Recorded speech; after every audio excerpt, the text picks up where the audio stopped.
following game and other 2012 Chatham Cougar games are now available for purchase on Blu-ray and DVD. Relive every touchdown, great play, and hard hit in stunning high definition, with high-quality detail not available in the original broadcast. Don't miss a single detail with this high-definition offer. And now available for purchase, player highlight DVDs. Perfect for college or university applications. Working directly with you from our 2011 and 2012 archives, along with your footage you wish to use. With a professionally printed and rendered disc, this makes a great highlight for any application. Visit us and check out our online store at jvmediaproductions.com for further information. Enjoy the game.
And welcome to Chatham-Kent Cougar football on TV Coach Go. We're underway with the Cougars and the Burlington Varsity Stampeders. Mike Renier along with Mike James up here with TV Coach Go. And a good start for the Cougars, 2-0. And this is the home opener tonight, Michael. Yeah, big game for the Cougars here. Litmus test, if you will. Burlington, one of the stronger teams in this league.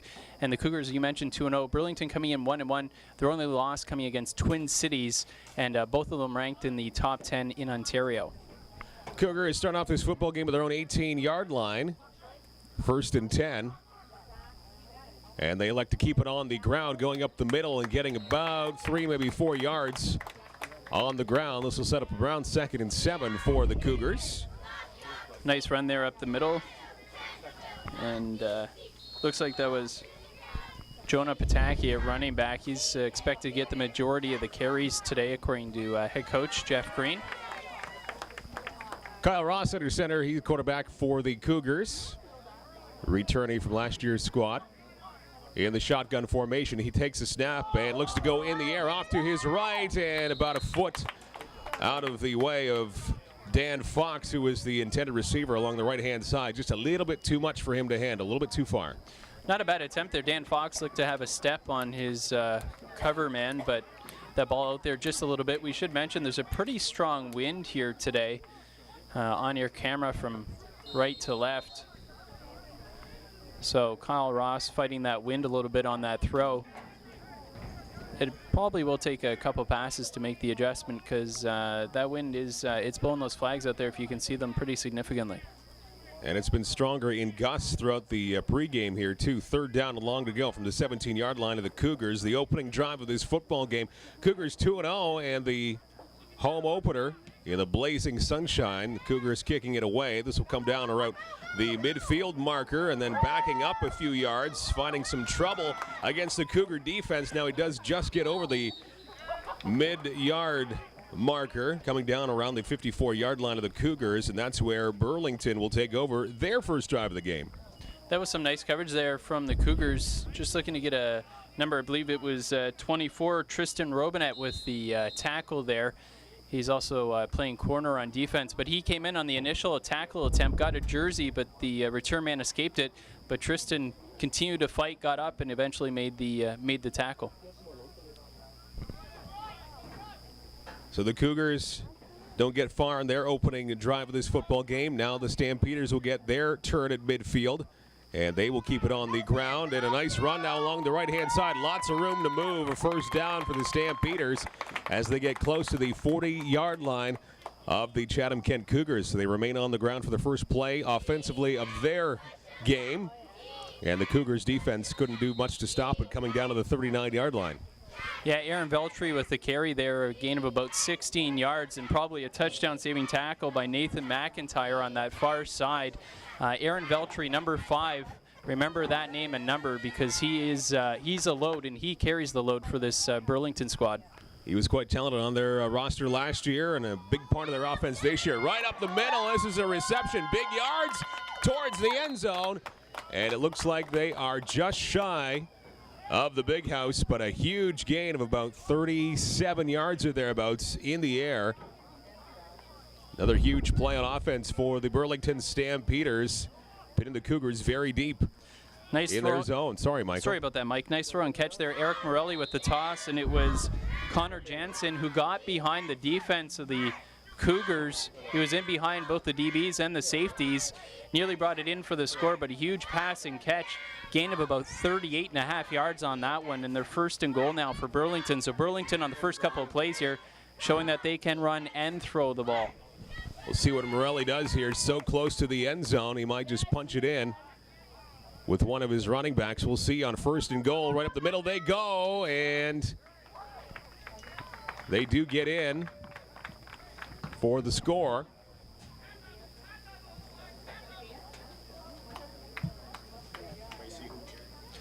Just trying to get a number there on the running back. I don't believe that was Veltri that time. 1 yard in for the touchdown for the Stampeders. And an impressive early drive here for the visitors, trying to break the winning streak for the Cougars. Extra point attempt coming up here. It was Alec Robertson, number 44, that had the touchdown there for Burlington. Gabriel Ferraro on the kick. It is up, and it is through. So a very early lead now for the Stampeders, 7-0. And that only took, 3 plays to punch it in. Yeah, right off the top there, Burlington showing they're not afraid to go to the ground or to the air. A couple of big plays, and before you know it, they're in the end zone. So as I mentioned at the outset, this was a litmus test for the Cougars. And right off the bat, you got to figure maybe the Cougars feeling like they're a little bit on their heels right after that start from Burlington on their first possession. Yeah, Stampeders giving them all that they can handle there. First on defense, where the Cougars couldn't do much with the football in the first 3 plays, and then the Stamps get the football. It only took them 3 plays to go several yards, about half the field, and strike for 7 points. So Burlington up 7-0 as they get ready to kick things off from the 45-yard line. And the Cougars will have the ball for the second time this afternoon at the Chatham-Kent Community Athletic Complex. Home opener for the varsity squad. A good start to the season on the road for the Cougars varsity team, 2-0 coming into this one. And you kind of think this would be an important possession here, Michael. Yeah, the Cougars, probably, like I said, probably a little bit on their heels right now. So you'd like to see them get a good to decent return right here and get some momentum for the offense, give them some good starting position. About a 6-hopper on the kick, and the Cougars will bring it past the 40-yard line in their own territory. So they've got pretty good field position here for their second go-around on offense with the 11:22 to go in this opening quarter. In the big heat at the Chatham-Kent Community Athletic Complex on this Sunday afternoon. Looked like that was Dan Fox with the return there, and a good return, as I mentioned. That would help the Cougars a little with their confidence, if you will, have a decent starting position on the field, and they do have that now with the ball at their own 40-yard line just about. Kyle Ross for the second series offensively for the Cougars. He pitches it out to his left, and another running play off to that far sideline, and that's taken by Blaine Bayshard for a couple of positive yards as they keep it on the ground once again for their first play of the drive. Yeah, that's a decent gain on the first down call. Toss to the left side. Blaine Bayshard, he's a load too. He comes in at 6 feet 207, so he's out there to punish somebody who tries to bring him down. And as I mentioned, just about 5 yards on that carry, so second and unmanageable, about 5 yards for a second down. Burlington 1-1 coming into this football game against the 2-0 Cougars. Second down and 6 to go. In the shotgun formation, back for Ross at quarterback. He looks to throw in the air and almost intercepted. Not far away from that one was Devontae Ward, the DB on the near side here for the Burlington Varsity Stampeders. And another passing play falls down on the ground. Another incompletion for Ross early on in this football game. Looked like that ball was going to be intended for Dan Fox. And again, Fox looked like he had a step on his defender, but the ball just couldn't get there. But a nice job by the Cougars offensive line. Looked like Burlington came with the blitz that time up the middle. The offensive line picked that up no problem. Gave Ross enough time to find a receiver. He just couldn't get the ball to him. Second 2 and out on the offensive side of things here for the Cougars. So again, they will punt it away as we're now under 10 minutes to go in this opening quarter. And a very high snap. Kick is up safely, very high in the air. Retreating a few steps, now coming down to the football. Around the 25-yard line and still retreating, getting away from one defender for the Burlington Stampeders, finding some room along to the left-hand side, getting past the 40-yard line. Good job by Adam Dunnick. There is a flag down on the field with 9.5 to go on that return.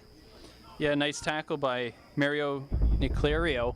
But you got to figure with the flag on the special teams on the return, it's likely a blocking from behind, an illegal block. So you would expect this one to come back.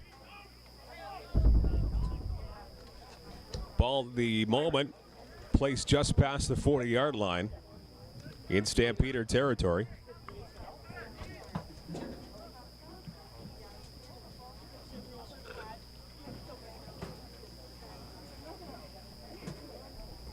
The refs continue to chat about what the call is here.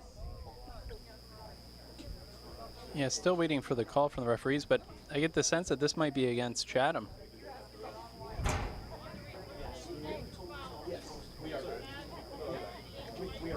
Face mask against the Cougars. Yeah. And so that's going to bring the ball to around midfield now. So that is huge for Burlington, and a bit of a slap against the Cougars there, a 15-yard penalty. Especially when it looked like the Cougars had them pinned, too, on that big kick from Clark Green. The return man, he was cornered but did a good job of escaping the coverage and got outside. And then you add on the 15 yards with that major penalty for the face mask, and you mentioned it, Burlington, great field position to start their second possession. That's about a 35-yard swing there if the Cougars are able to get that tackle and pin them deep, but that just didn't happen. Now a completed pass along the near-hand side for the Stampeders up to the 45-yard line. Adam Dunnick on the reception from the quarterback, Eric Morelli. So again, the offense clicking quite well early on here for Burlington. This will bring up second and about mid-range. Well, that's a smart play call from Burlington there and their offensive coordinator, because what you do is you feed off of what happened on the last drive where they scored the touchdown. You went deep and you went over top of the defense. So you figure on the second possession, maybe the Cougars defense a little bit loosened up. They don't want to get beat deep again. So you come back and you throw the short wide receiver screen and you pick up almost an entire first down on that one play. A second and short range, 2nd and 1 here. 45-yard line of the Cougars. And almost a bit of confusion there on the snap, but they do get it on the ground at a gain of close to 5, it looks like, and well plenty for a first down here for the Stamps as they continue to move the ball quite well on the ground with 8:16 to go. That was the big running back there, number 5, Aaron Veltri with the carry, and number 12, Paul Caget of Chatham-Kent with the tackle. And speaking with Coach Jeff Green before the game, he says Caget, Paul Caget, who's one of their middle linebackers, he expects him to come up big for them. This is actually his first game of the season. He missed the first 2 games, so he's expecting big things from number 12.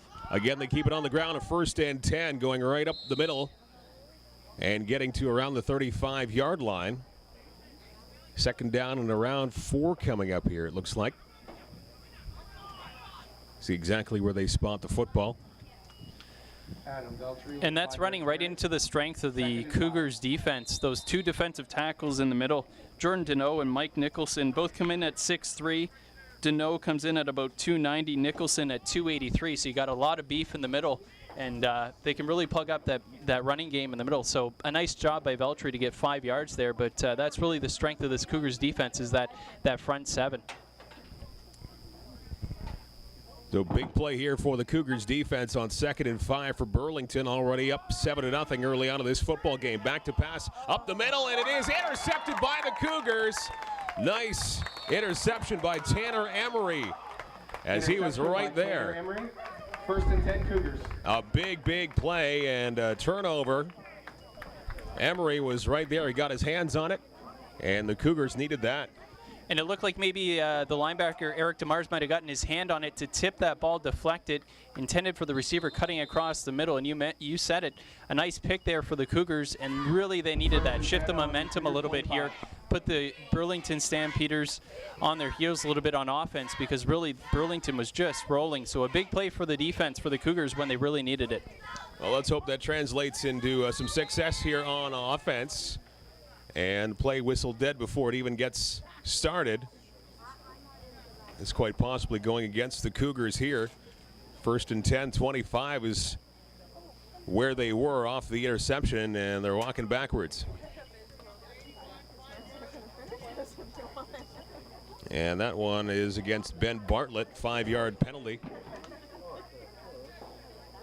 So you talked about the momentum, Michael, and that's a pretty good momentum stopper, that penalty. Yeah, that's too bad. It's unfortunate coming off of that pick that you have the penalty, pre-snap penalty that goes against you. Those are those penalties that you just don't want to see. There's no reason for those. So something I'm sure the coaches won't be happy about. And they keep it on the ground. Quarterback, and he goes off to his left. Gets a few positive yards on first and 15.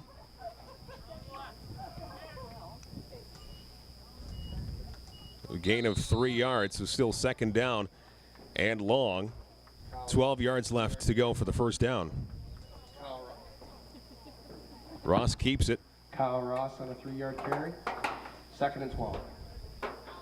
Looked like it was a bit of a mix-up there. It looked like Ross was expecting a running back on that side, and he turned and there was nobody there, so he just had to keep it, tuck it, and run and gain 3 yards. Expected to go in the air this one on second and 12. Up the middle, and a big hit. He hangs on to the football. What an amazing reception for the Cougars. And Lee Purnell uses that big body to kind of absorb the shock after that catch. Great catch, and he hangs on to it for a first down. Well, it helps when you're 6'4", 215 to cushion that blow from the safety. A nice job by Burlington, the safety there, to time that as soon as the ball got there. But Purnell showing his strength to hold on to that football as soon as the contact was made. And a great job, a much-needed first down. The Cougars' first down in this game. Big slot back with the reception. And again, they look to keep it on the air. Almost intercepted by Burlington. That one looked to be intended for Blaine Bayshard. And it falls on the turf.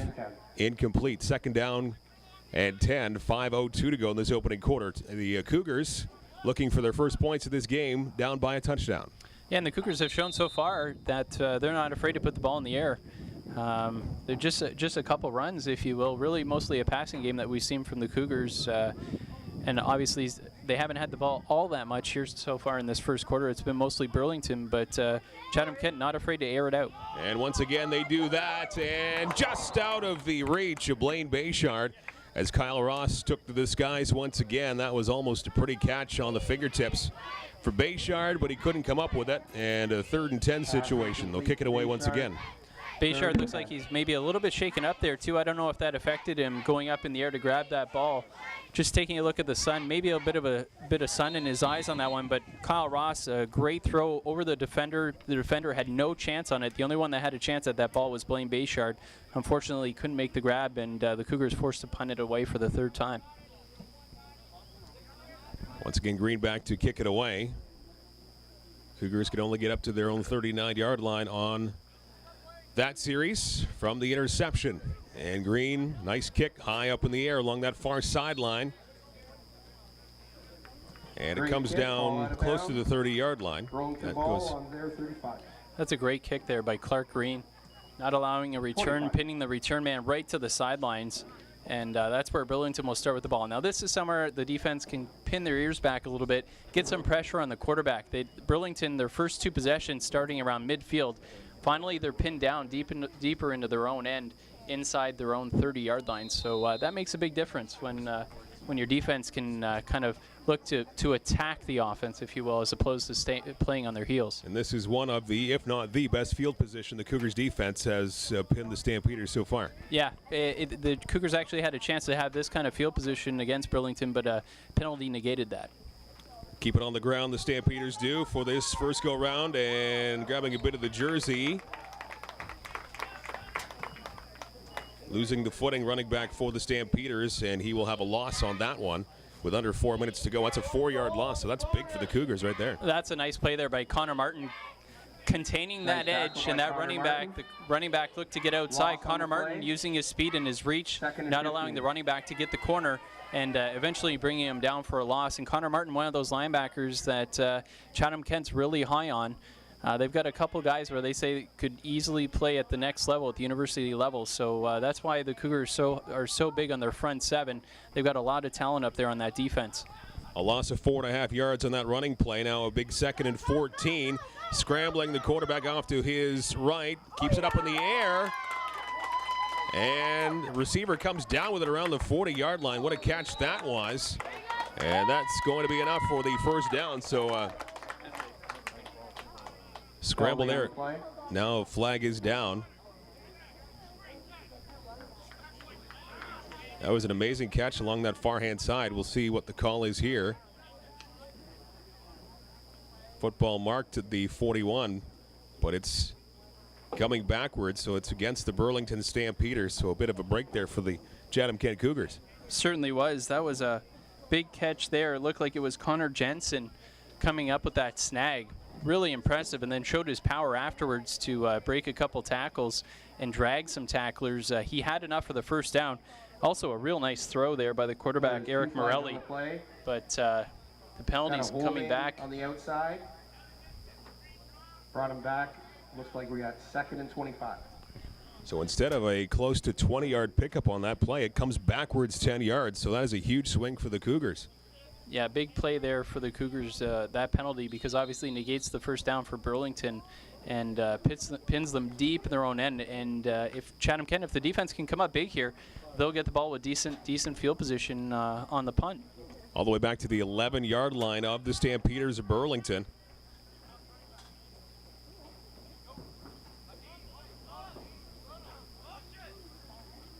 Now the quarterback hands it off to the running back, going right up the middle, getting as many yards as he can. Finally brought down around the 25-yard line, which is about 10 yards shy of the first down. So the Cougars will get the ball back on the 3rd down punt. So that penalty proving very, very huge in favor for Chatham-Kent. Yeah, that play, Burlington goes with the draw there to try and catch the Cougars defense off guard, obviously expecting pass, 2nd and 25. They pick up a good chunk there, about 15 yards, get them back to the original line of scrimmage, but still forced to punt here. So the Cougars with a chance to get some real decent field position. The return men at about their own 45-yard line right now, and look to make up more than that. And the punt is up. It comes down just shy of the 50-yard line. Now bounces past the 50, picked up by the Cougars, and close to the 45. So the Chatham-Kent Club will have the football in very good field position in Burlington territory. Looks around the 46-yard line. 1st and 10 Cougars. So the Cougars have very good field position. Their first opening play here on the drive in enemy territory. On the west side. So looking pretty good. Yeah, nice job by the Cougars defense. They got them the big turnover when they needed it, and that time holding Burlington deep in their own end, giving the offense the ball on the Burlington side of the field, and really giving the offense a chance maybe to gain some confidence here. You have to wonder if maybe there were some nerves on the side of the Cougars playing this Burlington squad that we all know is very good. Kyle Ross with a quick pitch off to his left, and it looks like the receiver getting a couple of tackles broken. Nice job by the Cougars, and that looked to be Pataki getting around the defense. And he has a nice little gain there, which looked to be originally only a couple of yards, but much more than that now. Yeah, Jonah Pataki showing he's got some wheels there. He takes that swing pass on that far side and uses the speed to get around one defender. Gains about 7, almost 8 yards there on first down. That's a nice carry, so sets up a nice 2nd and short here. You have the option to run or pass. You'd probably expect to run here with this short yardage situation. Under 3 yards to go to the first down. They elect to keep it in the air off to the left-hand side. And the pass falls incomplete for the Cougars. So now 3rd down and 2 yards to go. Pass incomplete. And do they keep it going? Yeah, you have to think that they'll probably go for it here, 3rd and 2. And that looks to be the case here. Clark Green not coming out to kick this ball. looking to find some kind of spark offensively for the first time in this game. A minute left to go in the opening quarter. Only one score so far in the opening drive for the Burlington Stampeders. They lead this thing 7-0 in a fairly quick-moving opening quarter here at the Chatham-Kent Community Athletic Complex. 3rd down and 2. Big play here for the Cougars. Pass is complete, and they're going to get the first down. Nice job by the receiver off the near side. And that is Dan Fox coming up big with a reception and a first down. Yeah, Dan Fox, he comes up big, although he's not very big, only 5'9", 165, but with that smaller frame, he shows you he's got quickness, eludes 2 defenders, and has a nice pickup. There was a flag there, and it was a face mask. They're saying major foul, so you can tack another 15 yards on to the end of that gain. And some nice field position here now for the Cougars in striking position. So fantastic decision for the Cougars there to go for it on 3rd and short. They made it, and they had another few yards added on there with the face mask penalty. So get this, 1st and 10 from the 15 of the Burlington Stampeders as we wind down this opening quarter. Well under a minute to go in the opening stanza. On the shotgun, Kyle Ross with it. Fakes going to the air. Now he's got a lot of room going up the middle. Gains some good yardage and finally getting taken down. Around the 10-yard line, I do believe. For 6 yards, 5 yards, 2nd and 5. So it looks like Ball on the 10-yard line. 2nd and mid-range here, 2nd and around 4.5 yards to go. I like that decision by Kyle Ross there. He got some pressure in his face, so he stepped up into the pocket, saw a lane to run in, and gained a good 5-6 yards. So that's a nice gain on 1st down. Looked like he was going to have a little bit more there, but a nice tackle by the linebacker for Burlington. Could be the final play of the opening quarter. Having some problems is the quarterback Ross. He is taken down as the siren blows for the end of the first quarter. And a 3rd down situation 46. Here. Josh Mineo. We have 3rd down for the Cougars. So the Cougars will have to, for all intents and purposes, settle for 3 points here. Yeah, it looks like they're switching ends of the field. Obviously, the end of the quarter, and Clark Green is coming onto the field now. So it looks like the Cougars going to go for the 3 points. Clark Green pretty much automatic on these short field goals. One of the top kickers in Ontario. It's actually, we should mention we have a couple of the top kickers in all of Ontario right here on this field today. Number 1 for the Cougars, Clark Green, and also wearing number 1 for Burlington is Gabriel Ferrero. So we're pretty honored to have a couple of really strong kickers here. Both of them expected to play at the next level of football at the University College level. So we're pretty lucky. Clark Green kicking for the Ontario West team last year, and this year it's Ferraro kicking for Ontario West. So some pretty strong competition here when it comes to the kicking position for both teams. Starting off the 2nd quarter, they switch sides off to our far left now. 3rd down, 5 to go. Cougars look to get on the board here. Trailing 7-0. And they'll be content to get at least 3 points, get themselves on the board.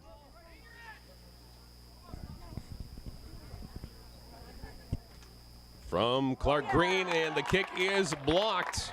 At the line of scrimmage, he picks up the football, nowhere to go, so the Cougars remain off the score sheet off of that blocked field goal attempt. Clark Green. So just some tough luck all around here in the opening quarter for the Cougars. Clearly I jinxed them. With the ball here on their 20.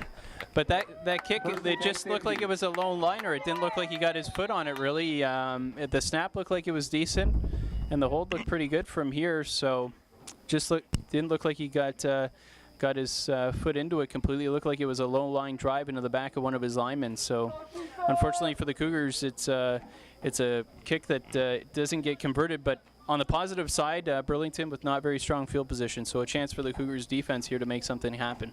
Having to rely on their D once again to come up big on this series of plays. 20-yard line for Burlington. They elect to remain on the ground, and they hand it off to the running back, Aaron Veltri, once again with the carry. It looks like we got some chirping going on between a couple players. We had a late flag come in on the far side of the field there. Looked like one of the Cougars and one of the Burlington Stampeders having some words there after the play. So the referees are gonna sort that out right now. But so initially a 5-yard run for Veltri. We'll see which direction that goes. And again, Veltri is the man for Burlington. Speaking with the coaching staff before the game, Veltri's going to carry the load. They basically said they've got the one running back in Veltri. One of their other key running backs, I guess, isn't here.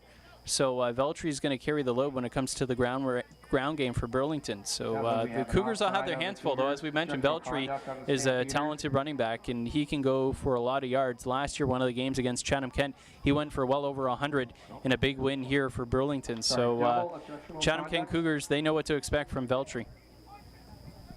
Penalties offset, 2nd and 5. Double penalties there, objectionable conduct for both teams there. So those offset, 2nd and 5 coming up.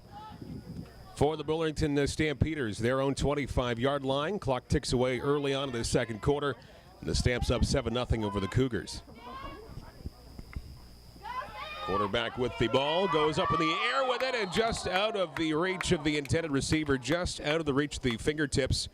Connor Jensen, pardon me, that's, yes, Connor Jensen, the wide receiver. Just out of the reach of him. Just out of the reach of Connor. Yeah, and Connor Jensen finds the seam there. Just runs, looked to be a bit of a skinny post, and he finds the seam between the defensive back and the safety. The defensive back there, Nathan McIntyre, looked like in playing safety at the back was Eric Frappier, and he just found the seam in between the two of them. Had that pass been on the numbers, he might have been gone for a touchdown. But the ball just a little bit high, and he couldn't corral it. So again, the Cougars D doing their job, 3rd and 5, forcing this punt for Burlington as it comes back to around the 40-yard line. Picked up by the Cougars, finding a little bit of room to move just past the 45-yard line. So not a big pickup for Dan Fox. And the Cougars will take over with another offensive series here close to midfield. Great kick by Gabriel. Well, the offense should come in with a little bit of confidence now. If anything, that drive from the last possession that they had, well, it didn't end with a field goal. It ended with a field goal attempt. They were able to move the ball, complete some passes, convert a 3rd down. So you have to figure now the Cougars maybe at the beginning, at the start, maybe a little bit of nerves. They know Burlington, one of the top teams in Ontario. The Cougars, you know, this is a good test for them. The Cougars coming in 2-0. But maybe not against the strongest teams in the league. I mean, nobody's ever a pushover. You have to come out and perform on game day. But they beat Hamilton Wentworth week 1, 38-13, and then Nipissing last weekend, 40-7. Both of those road games, so it's never easy to go on the road, especially a long trip to Nipissing. But the Cougars showing that their defense, certainly their strong point. In the first 2 games combined, they only allow 20 points. So we've seen that here today. The defense looks to be one of the stronger suits of this Cougars squad. It's going to be a matter of the offense to get things clicking. So maybe it takes a quarter for them to get going. We'll see how they make out on this possession. Certainly the last possession, you saw some good things from that Cougars offense. And we've seen flashes of success here on the offensive side of things for the Cougars. They just have to put together a few plays in a row, hopefully get on the board here before too long. And on the flip side of things, you look at Burlington. We mentioned they come in with a 1-1 record. Their only loss against Twin Cities, another one of the top teams in Ontario. And when you look at the differential in points for and points against, Burlington has 82 points for in the first 2 games of this year. On the flip side, points against, they've only allowed 36. So really, Burlington and Chatham-Kent, when you look at the numbers, they really come out looking pretty equal. So this is a good test for both squads going up against one another. And an injury timeout for the Burlington Stampeders. The injured Stamp, Joshua Manalo, finally getting up under his own power. Injury to number 46, Joshua Manalo. And he is now safely onto the sidelines. 1st and 10 Cougars. We're back with football here. 46-yard line, close to the 46-yard line in Cougar territory. They have a 1st and 10, under 13 to go in the first half. And they keep it on the ground, off to the near side, and trying to break some tackles and get some positive yards. I don't think he got it. Hilton Clooney on the carry. he wasn't able to get past that swarming defense of the Stampeders. Yeah, the Cougars looked to do maybe a little bit of misdirection there, but Clooney couldn't get outside. A nice pursuit there from Burlington. If they showed you anything there, it's that they've got speed on defense. They can run sideline to sideline, and that makes it a long second down here for Chatham-Kent. A loss of 3 on that play. So Stampeders, Burlington showing they've got some speed to burn. Once again, almost forcing the hand of the Cougars to try something in the air here on 2nd and 13. Trying to get on the board, and they do go to the air up the middle, and that one about 2 or 3 feet over top of the head of the intended receiver, Hilton Clooney. Didn't have a lot of chance with that one. It'll be 3rd down. So once again, a 2 and out on the offense for Chatham-Kent as they just can't get in sync here this opening half. Well, it's a tough one. That first down play, you know, you lose 3 yards. That puts you in a little bit of a hole on 2nd down. You got to get 13 yards. That's obviously never a favorable position. That pass by Kyle Ross on the 2nd down play, not too bad, to be honest with you. Just a little bit high for Hilton Clooney. Maybe if Ross holds on to that ball for a split second longer, that pass gets completed, but a little bit high. The Cougars forced to punt it away. From their own 43-yard line, 3rd and 13. And once again, Green will punt it away. A low snap, but he digs it onto the turf. A high kick coming down around the 40-yard line of Burlington, and a flag comes whipping out of the referee's pocket. Another great kick by Clark Green. There's a flag on the play. We'll check the referee's call here. Good kick. Ball rests close to the 40-yard line of the Burlington Stampeders. Yeah, we'll have to see what that flag is. I couldn't really tell from up here what it was, but a nice kick from Clark Green, as you mentioned, Mike. Nice high, giving his coverage team a chance to get down there and really pin the return man back, not giving him really anywhere to go, and not much of a gain. Now it looks like they're taking it back, so that going against Burlington. So a nice job there from the coverage team. It's holding against Burlington. And again, the defense will have Burlington pinned back in their own end and a chance for the Cougars defense to make a play. Ball on the 30-yard line. So that's a big retreat. 30-yard line is where the ball will rest now. 1st and 10 for the Stamps. Up 7-0 over the Cougars as we approach the 4-minute mark of the 2nd quarter.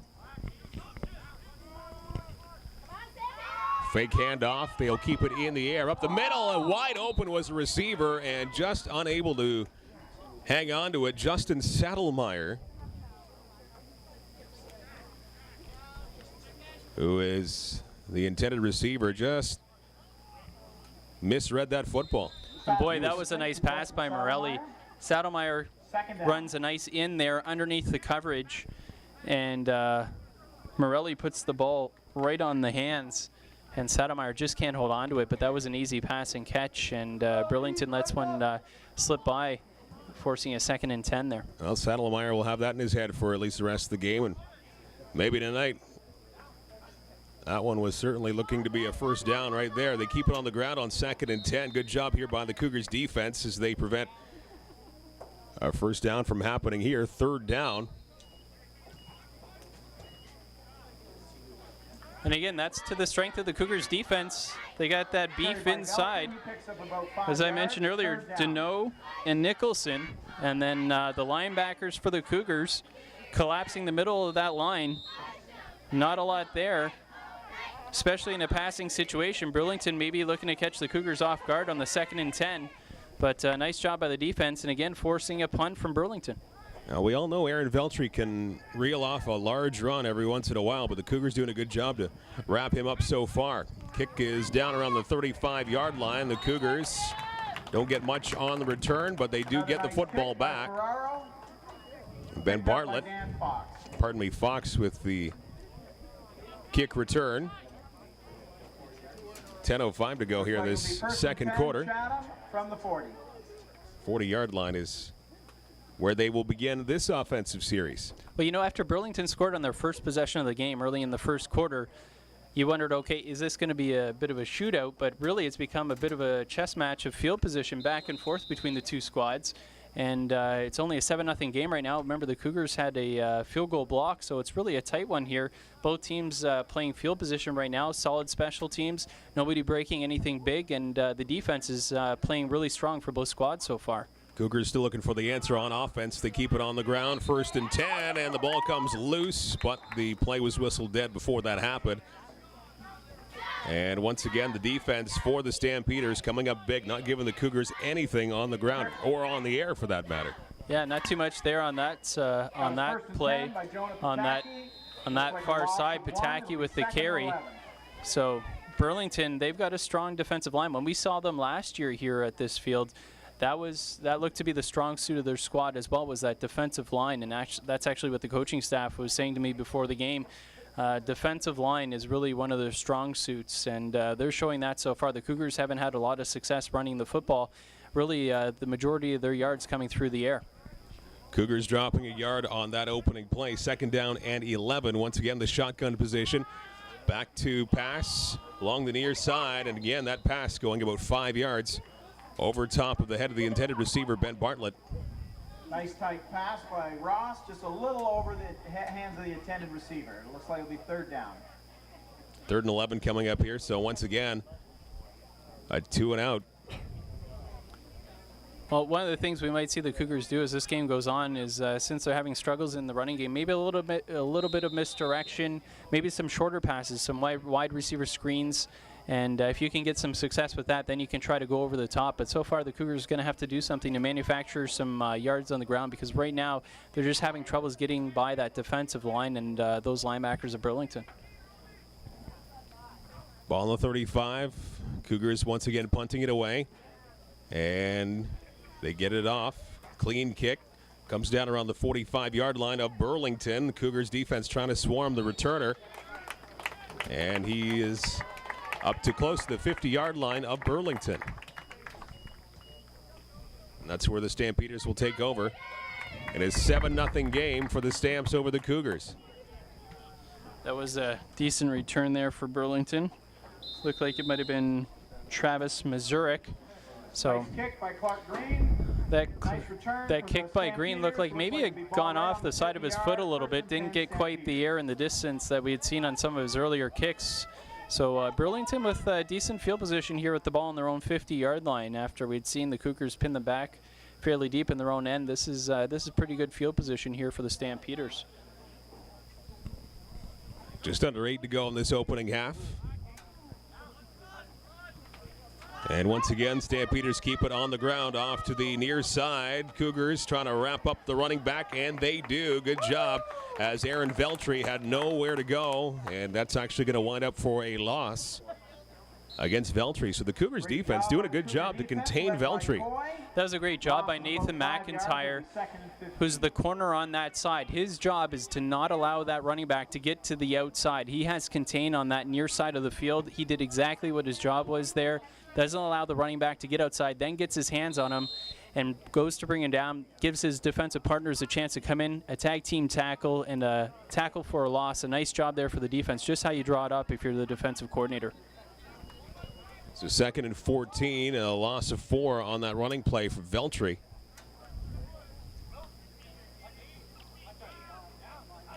Out of the shotgun.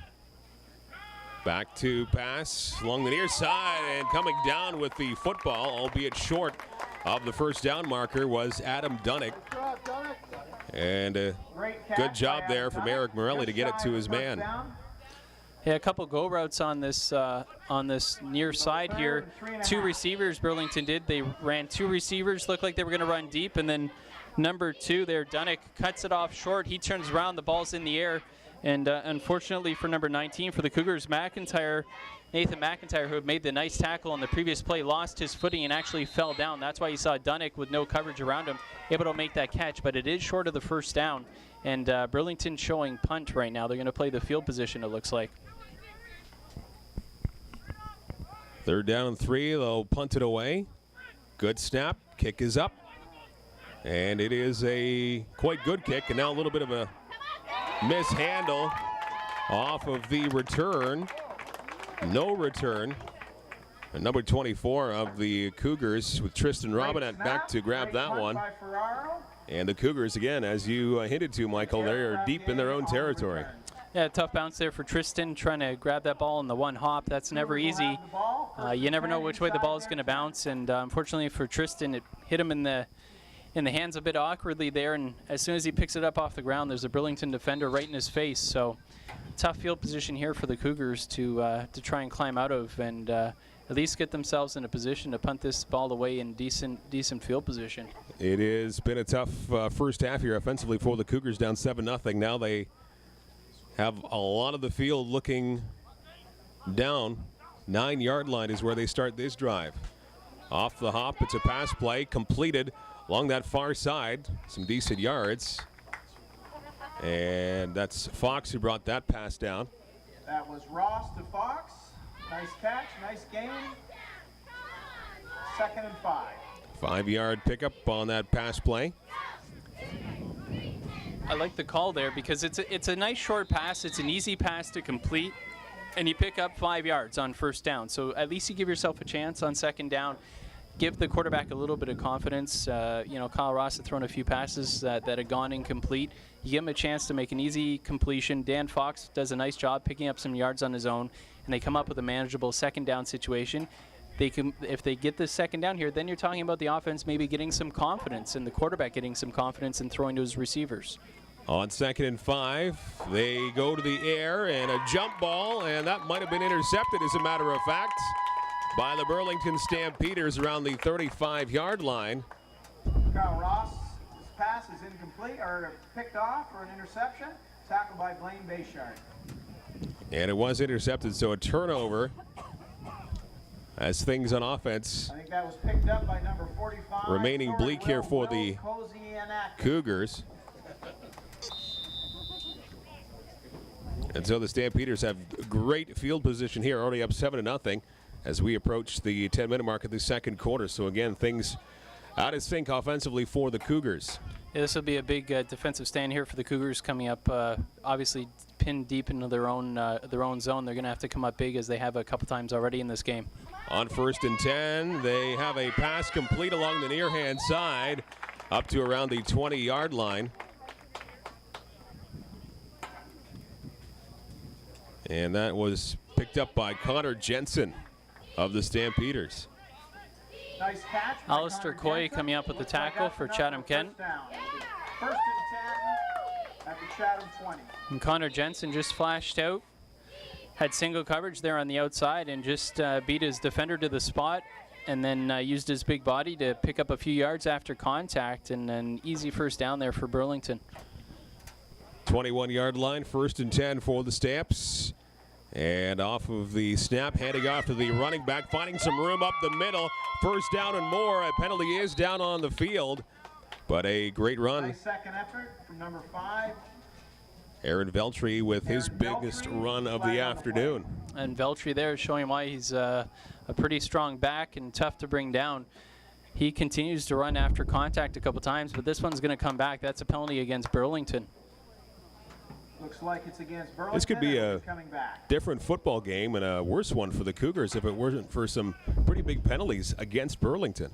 Yeah, that's I'd say that's probably the second big one that we've seen now go against Burlington. The Cougars, they've had a couple go against them as well, but obviously that's a big one there. That would have put Burlington in a 1st and goal situation on the big run from Veltri. But, maybe there's a reason why there was such a big opening there. That was a holding call, so, maybe a good play from one of the Cougars there forced one of the Burlington players to come up with the hold. So that one pays off, and now Burlington with the ball at the 30-yard line as opposed to 1st and goal at a couple-yard line. Out of the shotgun on a 1st and 20, looking upfield, and again, that was tipped away off the fingertips. One of the Cougars defenders looked like maybe number 24, Tristan Robinette, might have got his fingertips on that one to deflect the ball away. Yeah, nice play by Tristan Robinette. He's in a tough position there because he's trailing on the hip of the receiver, and he's got to get his hand in front of that receiver. Sometimes you get called for a pass interference on that, but the referee's not throwing the flag there, and rightfully so. It looked like a nice clean play from Tristan, having to come across the front of the receiver, knock that ball down, and forcing the big second down here. So this is a big second down for the Cougars. If they can nullify this first down, it would force Burlington to go for the long field goal. Second down and 20. Stamps up 7-0 over the Cougars as we count down to halftime. 3.5 to go. Again, looking downfield, getting a little bit of pressure behind him, keeping the ball himself. Quarterback trying to get to the first down, and it looks like he will. And a couple of yards more. So again, on 2nd and 20, the quarterback keeps the ball himself, and he's able to find enough open space up the middle to get maybe 22, I think, on the pickup there. Wow, that was a huge play there by the quarterback, Morelli. What a massive run. I mean, for the situation, I mean, you know, not only did he do a great job eluding the pressure that he had in the backfield, but after that, making that run in a huge 2nd and 20 situation and coming up with the first down for his squad. That's demoralizing for the Cougars defense, who had done such a good job there. But when you've got an athletic quarterback, that's always a big question mark that you've got. That's kind of an ace in your sleeve, if you will, and it's just tough to cover everybody and a quarterback at the same time, and he obviously shows he's got the athletic ability to scramble out of the pocket when he needs to, and that's a big first down for Burlington. As you mentioned, Michael, that's a tough one to swallow for the Cougars defense, but certainly a pick-me-up for the offense. The boys in red and black from Burlington, as we are 2.5 until halftime, and the Stampeders knocking on the door once again. Pass complete, albeit a short pass. Great stop by Chatham. And helmet coming off of the receiver. Looks like Maxwell brought that down. First one there. Well, a nice gain there for Burlington on first down. Looked like to be a gain of 5. They got the ball on about the 1-yard line now. So 2nd and goal from the 1-yard line. This is going to be a tough one for the Cougars to defend.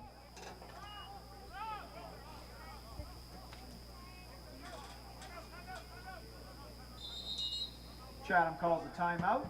And they want to talk about it here as they're going to call a timeout here. Just over 2 minutes to go until halftime. And the Stampeders knocking on the door. Well, it looked like the Cougars wanted to make a substitution there, but I don't think they were going to have enough time to do it. So wisely, the Cougars coaching staff calls a timeout. They can get the personnel on the field that they want. A big second down and goal here. If they can, they'd obviously like to avoid giving up the touchdown. That's going to be tough, though. I mean, a yard in this game is not a lot to get for an offense, especially when your offensive and defensive lines are lining up a yard apart from each other. So it's going to be a tough task for the Cougars, but obviously it would be huge if they could come up with the stop. They would be delighted if they trailed 10-0 at the end of this series, ideally 7-0, as it's where it is right now, 2:22 to go in the first half. As the timeout is now over, so a big play here for both sides of the football. It's a 7-0 game for the Stamps over the Cougars. Cougars coming in at 2-0 in this home opener for the 2012 season, 1-1 for the Burlington Stamps.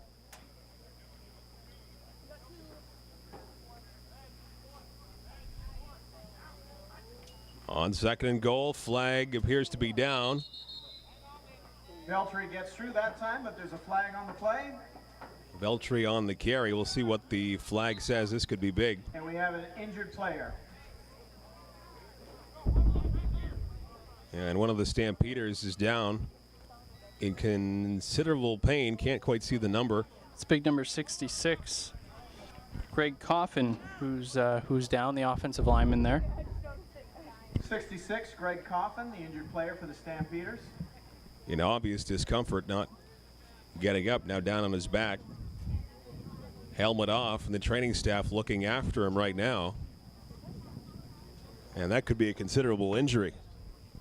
Yeah, you never like to see a player go down, and obviously when you get those offensive and defensive linemen in there, you got a lot of feet, and sometimes you can get tangled up with somebody bent the wrong way. I mean, there are a number of things that can happen. It's always tough to avoid injury, especially in the trenches. So you just hope that it's nothing serious, and he'll be all right. But nice thing is these leagues. They've got great coaching staffs, great trainers. The trainers are always with the teams, so they know the players, and they're able to take care of them. They know their past history, so that's always a good thing as well. If you have a past injury, maybe you're susceptible to injury at a certain position in your body, then they know about that, and so they can address it the best they can. So you just hope that it's nothing serious and that the player's going to be okay. 2:19 to go in the opening half, and an injury timeout here for Burlington as Greg Coffin is down on the field. Training staff looking after him. Again, recapping the opening play of the game, or the opening drive of the game, I should say, for the Stampeders.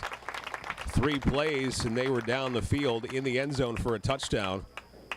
And that is all we've seen offensively so far in the first half in this fairly intense heat of the Chatham-Kent Community Athletic Complex for the Cougars home opener. And now it looks like Coffin's going to be relatively okay here, which is good news for him and the team. He's favoring that left leg, so he's got some help getting off the field. But hopefully he's going to be okay. Now, at least he's putting a little bit of pressure on it, so hopefully that's not for the sake of him and his team, hopefully not a long-term thing. Yeah, certainly. Yeah, again, you don't like to see anybody get hurt, and hopefully Coffin's going to be all right. We'll monitor that situation. We'll see if he comes back into this game later on, big number 66. Now, as for that play, they're going to say that was a touchdown, so the flag on that play, on that touchdown run from Veltri, is going to count. Looks like Veltri's touchdown is going to count. So the Burlington Stampeders now with their second touchdown of this game. So that flag obviously against the Cougars, so it's 13-0. And with the extra point attempt coming up here, bit of a boost for the visitors heading towards the final couple of minutes of this first half. Kick is up, and it is good. Great snap and So hold. 14-0 now, late in this first half. The Burlington Stampeders have a 2-touchdown lead on the Cougars. Still a little bit of time left to work for the Cougars before halftime, and this is a very important offensive drive coming up here for Chatham-Kent. Yeah, let's see what Chatham-Kent comes out with here. Obviously, to start off with, you want to make sure you handle the kickoff properly and no turnovers on the kickoff. You'd like to get some decent field position. But one thing I'm sure the coaching staff would like to see is their running game to get going, because that's one thing we certainly haven't seen yet so far this game, is the Cougars proving that they can run the ball. Pataki's certainly capable, but so far to this point, Burlington's defensive line, their linebackers, have shown that they're not going to be easy to run on. And the Cougars, I think, you continuously put the ball in the air, and the defense is just going to lick their chops waiting for that ball to get in the air. And the Cougars, you want to have a balanced attack. So we'll see if they try to put the ball on the ground a little bit here on this drive to close out the first half. A line drive kick, and that will get a big hop. Now it's over the head of the intended receiver. And some frustration there for Dan Fox, as that one just had a bad hop right in front of him and leapt right over his head by about 5 feet over top of him. Oh boy, if you could say there are a couple of scenarios that you wouldn't want to see them play themselves out, that's one of them. You pin yourself deep in your own end just because of you lose your footing, you get a bad hop on the ball, no faults of anybody's really, and now you've got the ball 1st and 10 from your own about 2-yard line. Not the ideal situation here for the Cougars to try and run out the clock to end this first half. From their own 2.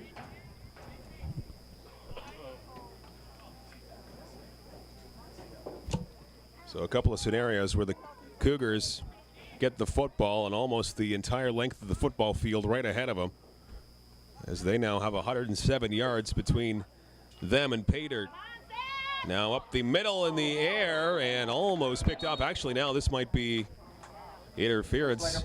Yeah, that's going to be a pass interference call. The defensive back had pretty good position. He was on the hip of the receiver, but his left arm he had on the receiver's body. And then when he went across to knock that ball down with his right hand, he kind of pulled with the left hand to twist the receiver around. Referee right on top of that. That's an old trick a lot of defensive backs will use, is you get the left hand on the receiver, and then the right hand to swat the ball down, but sometimes you'll pull that left hand to spin the receivers. So it's going to be first down for the Cougars, and that's a big first down for Chatham-Kent. We'll see if that will springboard the offense into some success here, trying to get on the score sheet somehow, some way, heading into halftime with 2:05 left to go on the clock in the second quarter. Now a short pass off to the near hand side of number 81 as he gets some positive yards, and bringing that one down, Ben Bartlett. A nice job there. Nice gain on first down. Nice short pass. You try to run that receiver screen on the near side here. You get a nice block by one of your fellow receivers, and you pick up a nice 6 yards on first down, and keep the chains moving. Keep that confidence going. Keep that offense rolling. You get a couple more plays like that, you can really get the defense on their heels and mix things up with your play calling. Second down and 4 to go here. We'll see if they elect to go to another short dump pass. Back to pass. Quarterback has a little bit of room to move here along the near hand side. Is scrambled towards the first down marker, and I believe he got it as Kyle Ross finds just enough daylight. And they're moving the flag. And it is a first down and 10. It has been confirmed by the officiating crew. Nice job there by Kyle Ross. Got a little bit of pressure in his face. Didn't like the coverage that he saw. Decided to tuck and run and showed he had enough athletic ability to do that and get a big first down for the Cougars again. Ross with the touch once again, and he tries a very short pass up the middle, but getting a hand on it. One of the defenders for the Stampeders. Looks like we've got an injured player on the And field. once again, a Stampeder 46. injured around the 35-yard line. And it looks like Manalo who's down. And I think this is the second time we've seen Manalo go down.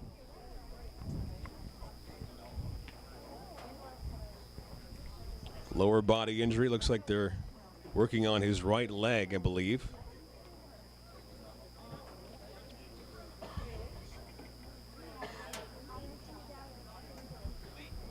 And he went down in a heap too. Looked like almost like he tried to cut, and all of a sudden he just went down. As soon, when the ball went in the air, it looked like he tried to make a cut, and he just went down in a heap. So you just hope again that it's nothing serious and he's all right. But nice job by the Burlington Stampeders defensive line. Get their hands up. If you can't get to the quarterback, that's what you're coached to do. Get your hands up. Get your hands in the passing lane.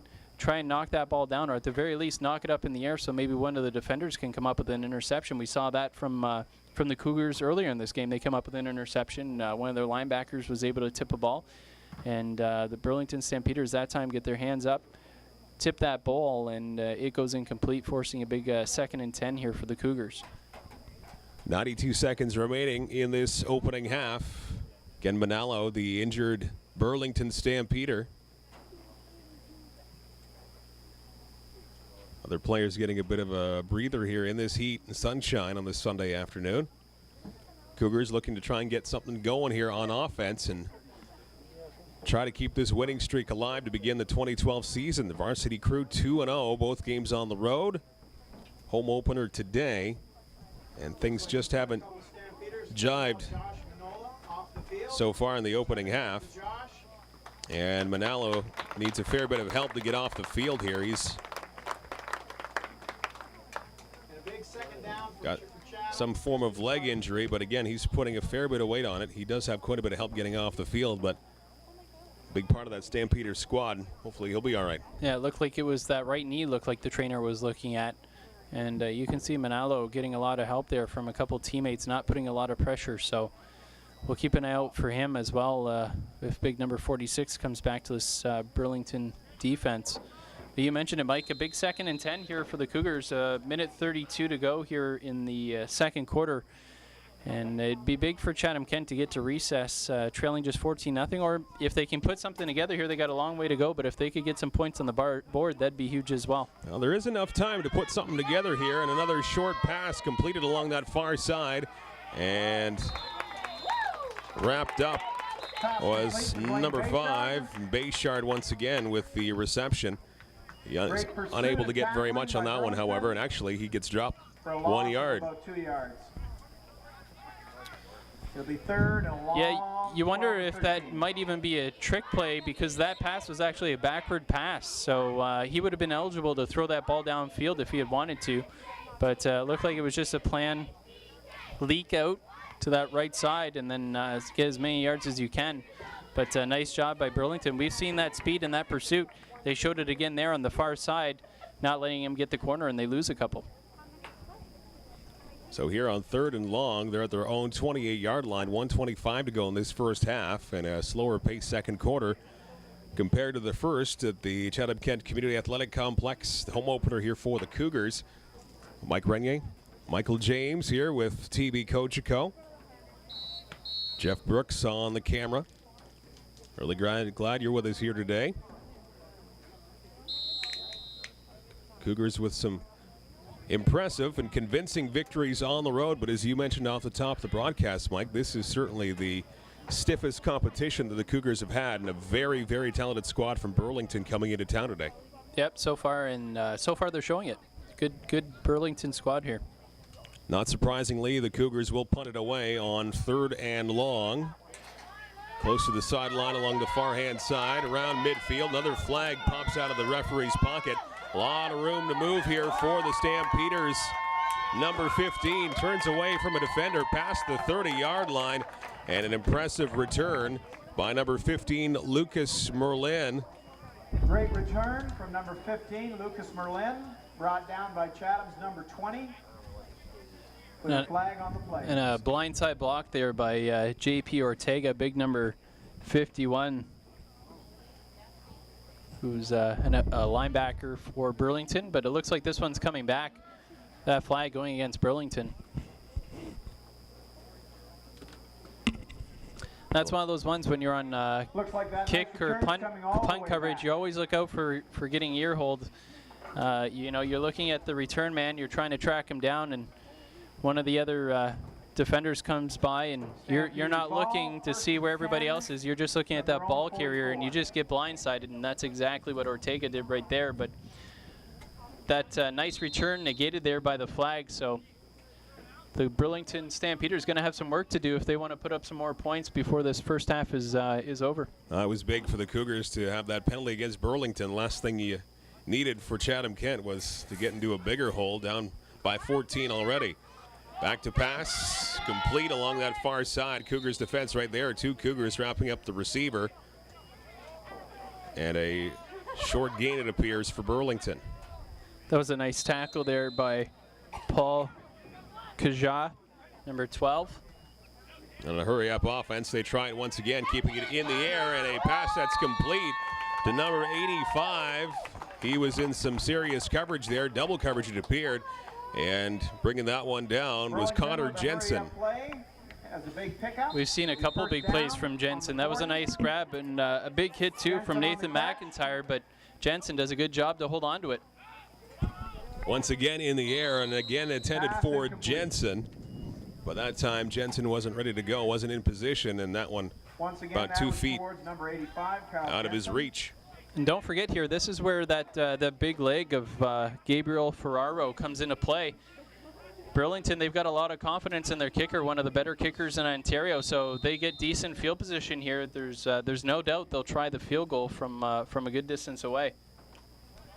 44 seconds remaining in the second quarter.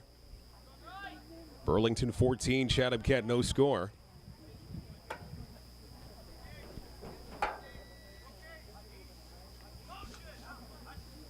And again, back to pass. And really in the vicinity of no teammate. There was a Cougar that was almost poised to intercept that one. Yeah, Tanner Emery in good position there, number 20. It almost looked like that ball was intended for him, but just out of his reach. Couldn't make a play on it. But yeah, that pass really falling in no man's land. 3rd down and 10 to go. 40 seconds remaining in this first half. Well, we got a player taking a knee there on the far side for the Cougars.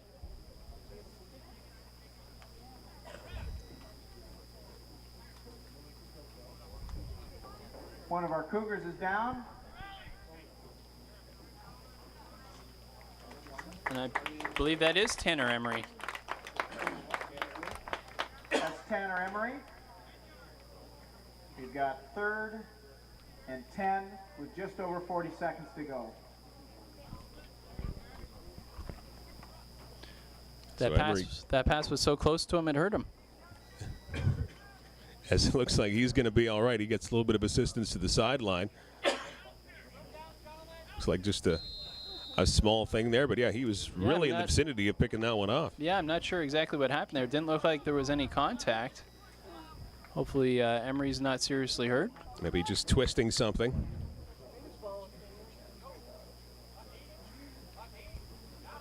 On 3rd and 10, they will continue to go for it. The Stamps will, and a pass that is over top of the intended receiver. And that's going to have the turnover and down since the Cougars will take over. That's a good job by Tristan Robinette, timing that perfectly, getting the ball, going for the ball right at its highest point. The receiver had a chance to get that one for sure. It was going to hit him right in the hands, but Tristan gets there right at the same time, gets to the ball at its highest point and causes that ball to go incomplete. So a big 3rd down stop there for the Cougars on defense, and hopefully looking to just trail this one 14-0 at half. I mean, if they can put some points on the board here, that'd be great, but you'd think ball security here, number 1, as this first half wraps up.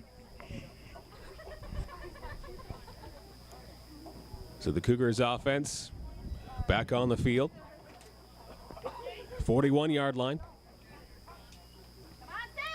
And Ross again bringing it up in the air, going downfield and just out of the reach of number 10 as Alistair Coy wasn't able to bring that one down. 31 seconds left. That'll be 2nd and 10. Just over a half minute to go until halftime in this rather slow-moving second quarter. 2nd down and 10 to go here for the Cougars.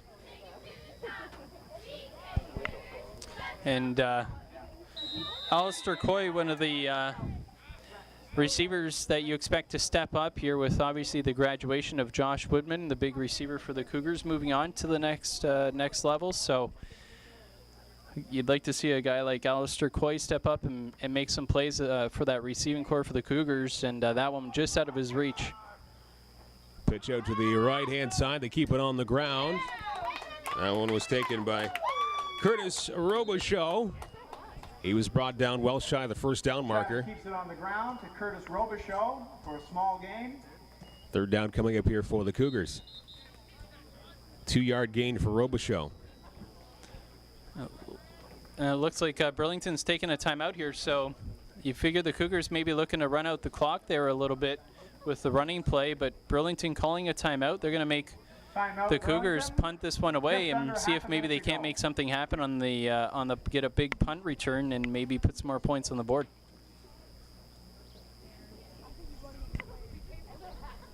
Looks like the Stampeders have the drive to put some more distance between them and the Cougars, as you mentioned, Michael, before we get to the halftime break. They know the talent is on the Cougars. They have the talent to come back if they really put some things together. So, you know, you can't take a 14-point lead lightly. They'd want to put, you know, at least 3 more maybe on the board before halftime if they can.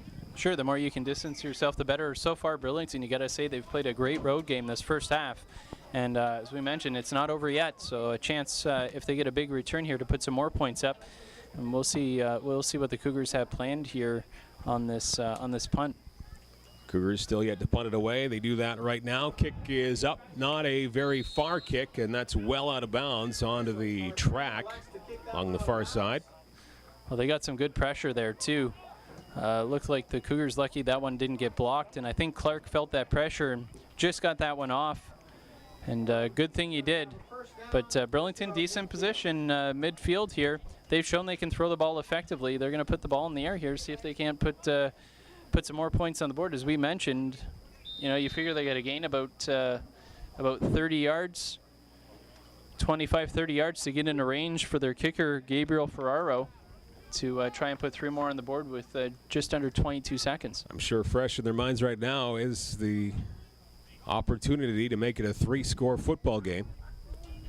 Couple of quick passing plays, and you never know. And instead, they keep it on the ground. A pitch off the left-hand side. Good job by the defense of the Cougars as they pin the ball backwards. And a loss on the play there for the visitors from Burlington. That was a great job there by the Cougars defense coming up and making that stop. Looked like Burlington maybe trying to catch the Cougars defense off guard, expecting pass with that little pitch play, but the Cougars defense having nothing of it and making the tackle for a 5-yard loss. Now a flag comes out.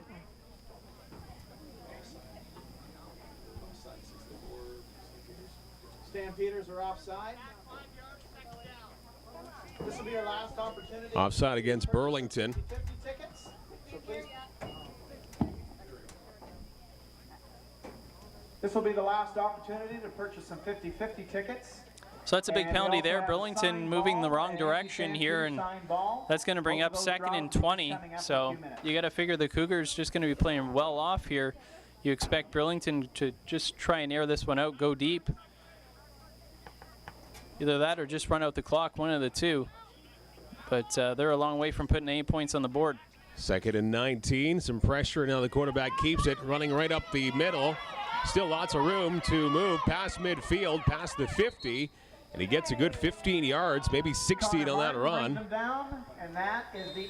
And that will do it for the opening half of football here at the Chatham-Kent Community Athletic Complex. I guess as well as could be expected for the Chatham-Kent Cougars, down 14-0, but that's with little or no rhythm on offense for the entire 30 minutes that we've seen.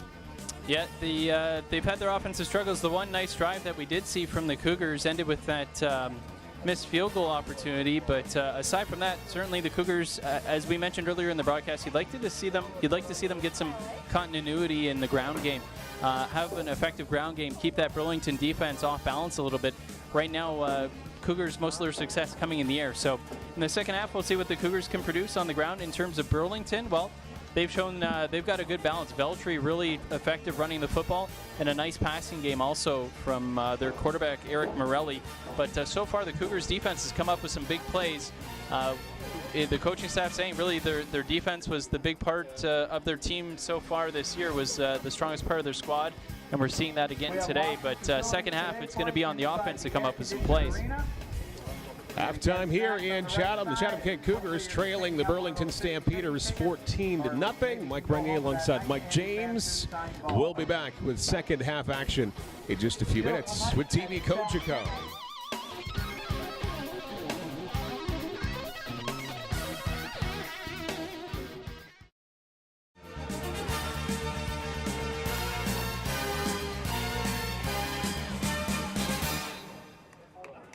Back here for second half action, 14-0 Burlington over Chatham-Kent here at the Chatham-Kent Community Athletic Complex. Cougars get the football, and they're going to get some pretty nice field position. Great kick return, almost up to midfield. Great job by the Cougars on that kick return, finding a lane off that far-hand side and making it count.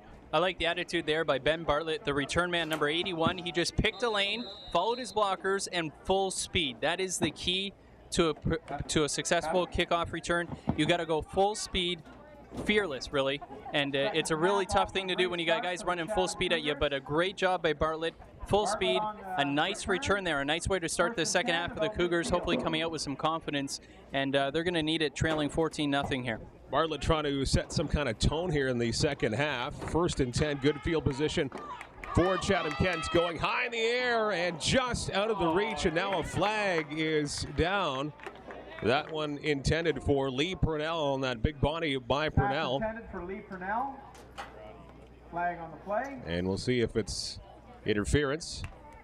And boy, he really had the advantage there, because number 9, Josh Baird, who was on the coverage, he looks like maybe he's about 5'7", and Lee Purnell comes in at well, let me just check our stacks here. 6'4", 215. So he definitely had the size advantage, and that brings out the flag. So a great kick return and a big 15-yard penalty here, putting the Cougars with the football inside the Burlington 45. We've only played 40 seconds of the second half. On 1st and 10, bit of a high snap. They give it off to the running back. Well past the line of scrimmage. Now some more room to move. He might go to pay dirt. On the ground, the Chatham-Kent Cougars with a touchdown. And a big run for Blaine Bayshard. Amazing run. He finds a couple of big holes, and Bayshard nicely done for the touchdown, and the lead is cut in half. Just the start you want to see from the Cougars on that drive. A couple big plays, and then Bayshard takes the pitch out, follows his blockers, cuts it back against the grain, and finds pay dirt. A huge run for Bayshard, and the Cougars offense get some points on this board early on. A great start. Couldn't draw it up better for the Cougars and their offense. We've played a minute, and it already looks like a different football game than the first half, just with the breaks not going Chatham-Kent's way. And maybe a drive like that changes the complexion in a huge way. Yeah, we'll have to see how the Cougars feed off of that, but that's certainly the start you want to see, and that's nice to see, too. Clark Green with the point after try, nails it through no problem after that field goal that was went by the wayside in the first half. Green just nails that one, no question, and the Cougars now just trail by a touchdown.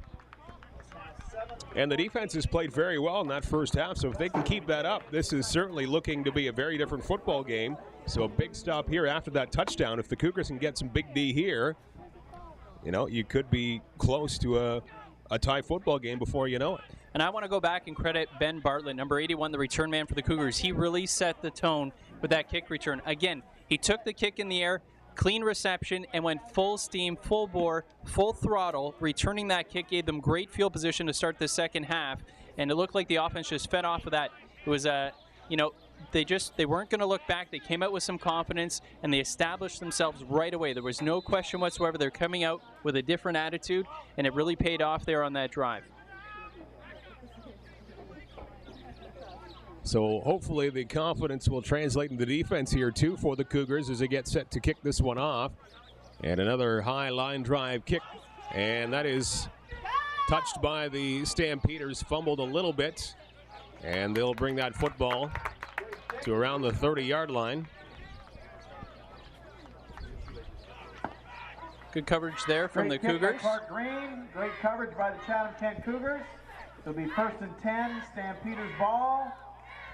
Looks like about the 24-yard line. So well short of the 30, as a matter of fact. 24-yard line in Stampeder territory, so the Cougars have to like that field position. Certainly do, and certainly gives the defense a chance now to make some plays. A lot of field behind them, so they can get out there, pin their ears back, and try and get after the quarterback, make something happen here. First down and 10 to go. Burlington Stampeders up 14-7 now over the Cougars, very early on in this second half. And a couple of fake handoffs. Quarterback keeps it, sends it to the air along the far side, and almost a reception. He drops the football, but a flag comes out. Number 19 for Chatham Cougars steps in to bust that play up, but there's a flag on the play. Wow, that I am amazed to see a flag come out at the end of that play, because the receiver, I mean, you couldn't draw it up better for the defensive back to make that play.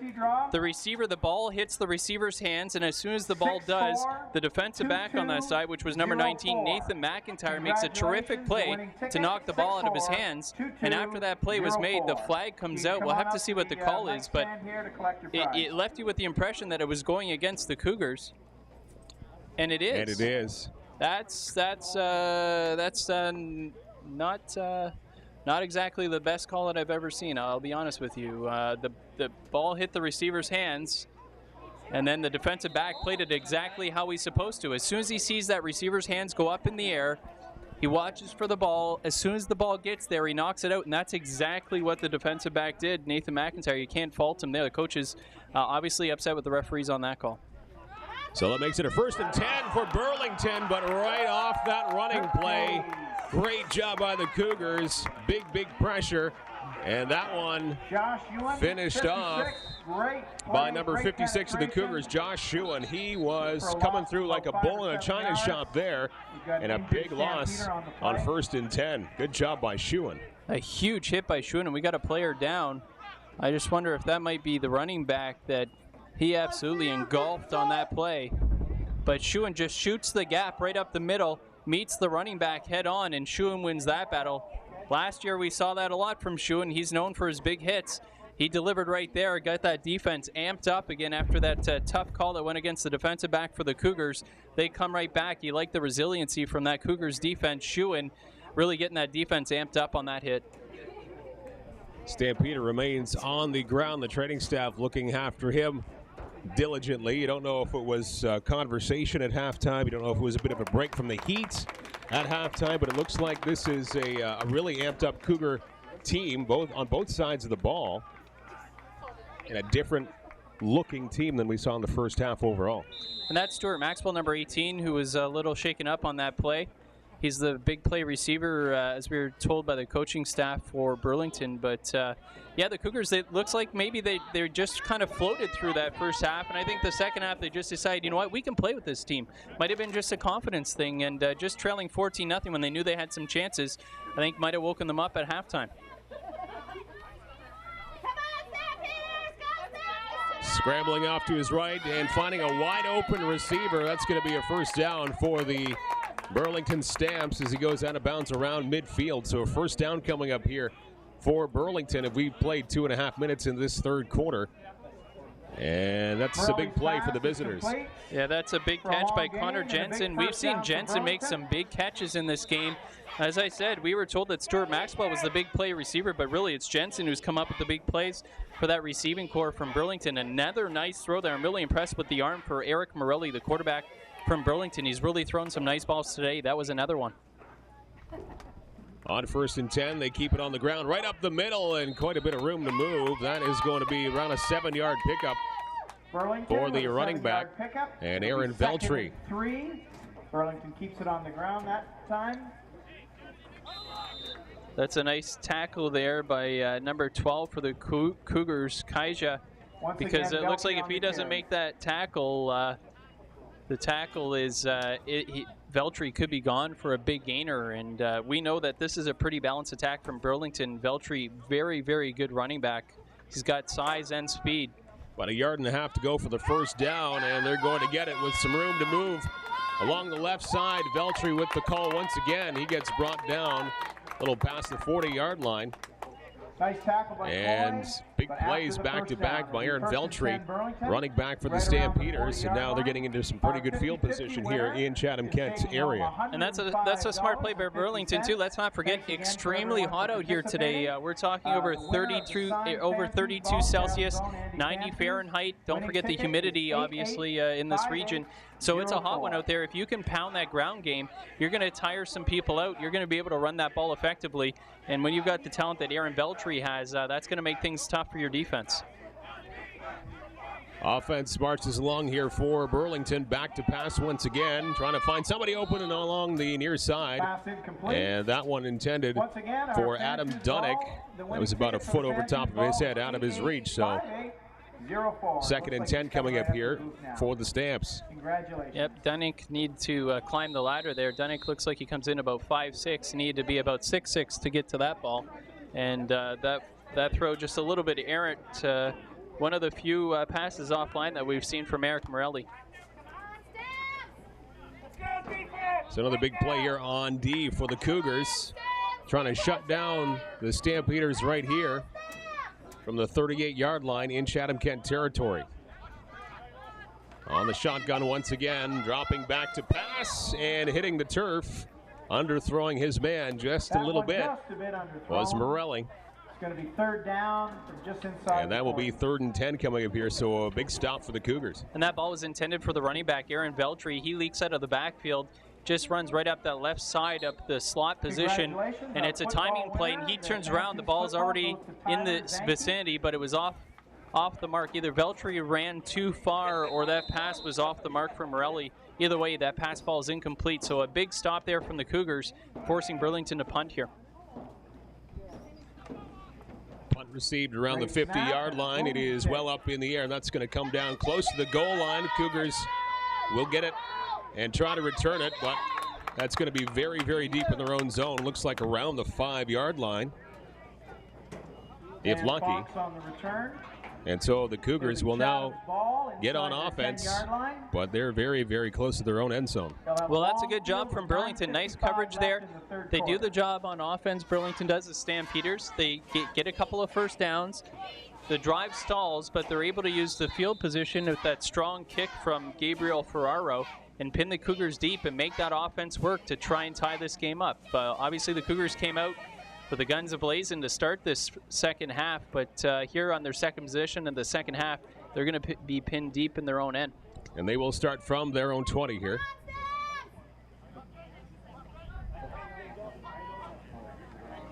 And a pitch off to the far side to keep it on the ground. Not a lot there.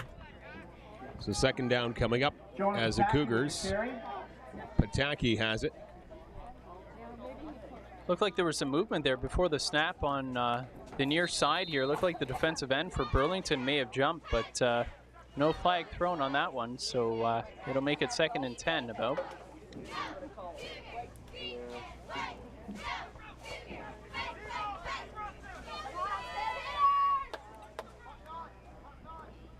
Actually dropping a yard on that last play. 2nd and 11. They go to the air along the far side, and that is just out of the reach of Curtis Robichaud. Curtis Robichaud. Good throw, however, from the quarterback. Just a little bit too high for Robichaud to bring it down from Ross. And that's going to be another 3rd down situation, 3rd and 11. So with a long field there, the Cougars couldn't do anything with it. Yeah, that's a tough one. That pass about a foot beyond the reach of Robichaud and forcing the punt here from Clark Green. So hopefully he can put a boot into it, and you'd like to see some good coverage because this is a tough situation for the Cougars deep in their own end. And we've seen Burlington get some pressure on one of the kicks so far. The snaps have been pretty good though for Clark Green, so that's obviously a good sign. Still a close football game at 14-7 for Burlington. Kick is very good, very high. And it comes down around the 40-yard line for Burlington, and they are able to get maybe 2 or 3 yards from there, just shy of their own 45-yard line, as Green had a lot of boot on that one. Boy, that was a great kick from Clark Green, just what the Cougars needed right there.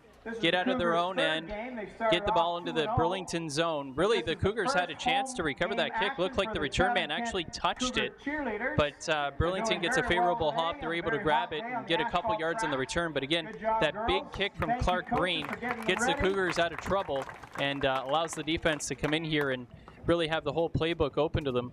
Whatever they want to do here, whether they want to put some pressure on the quarterback, play the run, whatever it is. But Burlington, as we've seen so far this game, a very balanced offense, passing and running the ball. So they're really going to test this Cougars defense in the second half. 8 minutes and change to go in this third quarter. 14 for Burlington, 7 for Chatham-Kent. With 8 minutes to go. And a call against Chatham-Kent here will bring the football to the 53-yard line. Well, unfortunately, I guess we missed the flag on that one. Flag going against the Cougars, so that helps Burlington right there. 1st and 10 for the visitors as they'll run it right up the gut and get a few good runs here. There is a flag down, but a solid run by the Stampeders. And I believe again that was Veltri. Great run up the middle. Getting around 15 on that play, but again a flag is down around midfield. Now, I did see that flag that time. You'd think, you'd expect that to be a holding call. And looks like they are marching that back. Looks like they're going to bring it back. And it's a hold. Holding on Burlington. So another big swing, a big gain on the ground, but a 10-yard penalty on the hold. 1st and 20. Well, originally it was a big flag on the return for the Cougars, who had done a nice job on that kick coverage. So this one kind of a balancing act, if you will, to balance out that flag and get them back to originally where they thought they were going to pin Burlington back, making it a 1st and 20 now. 44-yard line in Burlington territory.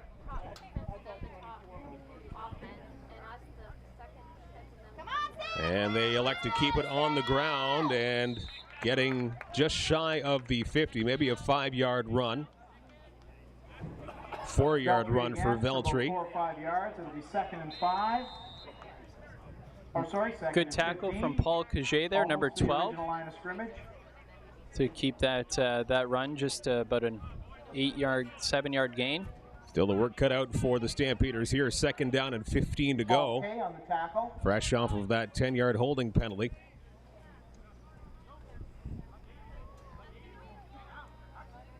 And the quarterback again dropping back to pass, looking for somebody open and trying to find his man along the far side. Drops incomplete as Dunnick wasn't able to get to that football in time. So again, the Chatham-Kent Cougars Incomplete pass, great pressure quite by happy Chatham to Cougars, and walk away here. number 39, We've Martin. got, there was a flag, but it was a blocking below the waist against Burlington, and the Cougars may be lucky to get away with one there. It looked like it might have been a late hit on the quarterback too, but that was a close one. But they're going to decline that penalty, obviously. That's going to bring up third down. Third down, 15 to go. So another punt coming up here from Burlington. Boy, Eric Morelli really took a big shot from the backside there. He was looking for the receiver on the right side, didn't see it coming from behind him. And I believe it was Connor Martin that laid the wood to him from behind. He was slow to get up after that. Under 7 to go in this third quarter. Punt is up. Little on the wobbly side, comes down around the 35. Farrar with a line drive kick. With a Flag good down. Looked like that ball hit one of the Burlington Stampeders there on the return. Stampeders on the return.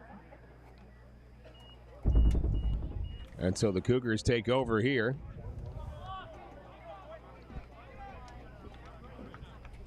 It's going to be Chatham ball. So they'll march 15 yards off on that one, and the Cougars will take over. Cougars will take it. Ball is now resting around the 47, 48 yard line. First and 10 from the 47-yard line, Chatham ball. Let's go, Stampede! Okay, so the Cougars, this is their third possession here of the second half. They came out with a lot of confidence in their first possession. Their second possession stalled a little bit. You'd like to see them regain that confidence that we saw in the first drive. Quarterback now at the last moment pitching off to his right, past the 50, getting past one tackle, getting past two tackles, and it looks like close to an 8-yard gain. Second and third effort, number 28, Pataki on the As carry. Pataki did a great job. There is a flag down on the field once again, however. Looks like it was close. Yeah, to the Kyle first Ross down. with a nice pitch out to Pataki. Pataki turns the corner and just lays out a couple of Burlington defenders, lowers his shoulder. Showed some good second and third effort there to gain some extra yards. We'll have to see what the flag is here. Looks like it's going against Chatham. Looks like that's holding on Chatham Cougars. It'll be first And and 20. That's unfortunate. more than a fair share of holding penalties on both sides of the football here this afternoon. And by and large, these holding penalties are negating some pretty impressive offensive plays. And that's no different right there. Yeah, that's too bad because you have a nice pickup by Pataki on first down. Would have made a second and short situation. Instead, now you're first and 20. And it's tough to get your rhythm going when you're facing long yardage situations like the Cougars are right now. So it's going to be a tough battle here to gain some yards and get a first down.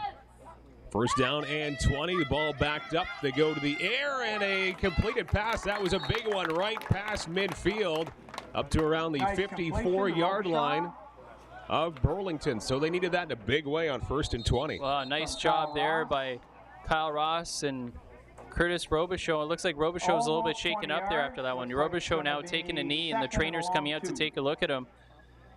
Looks like he was limping a little bit on that left Got an leg. injured Cougar on the play.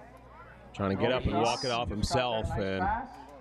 Yeah, he's walking gingerly, favoring that left leg after making that nice catch. And a beautiful throw by Kyle Ross, but right on the numbers. And that's a great job by the Cougars offense here, making it a second and manageable 2 yards for a first down. so Robichaud will try and get repaired. But a big 18-yard pickup. And now a second and two situation around from the midfield. 55. One thing we've seen from the Cougars today, they like to pass the ball, but they really do a great job of protecting their quarterback. And one of the players that we've been told to watch is Randall Beardy. Right in the backfield. A lot of trouble here for the Chatham-Kent Cougars. Trying to go back the other way. Looks like the Cougars are in a world of trouble. Still on his feet, however, going for the first down. He's very close to getting it. What an amazing run on a play that looked like absolute trouble for the Chatham-Kent Cougars. Off that original pitch from the quarterback off to his left. Blaine Bayshard, what an effort. Blaine Bayshard, what a run. Second and third effort. He lowered the shoulder there. And now Bayshard is in pain. Bayshard is down on the play.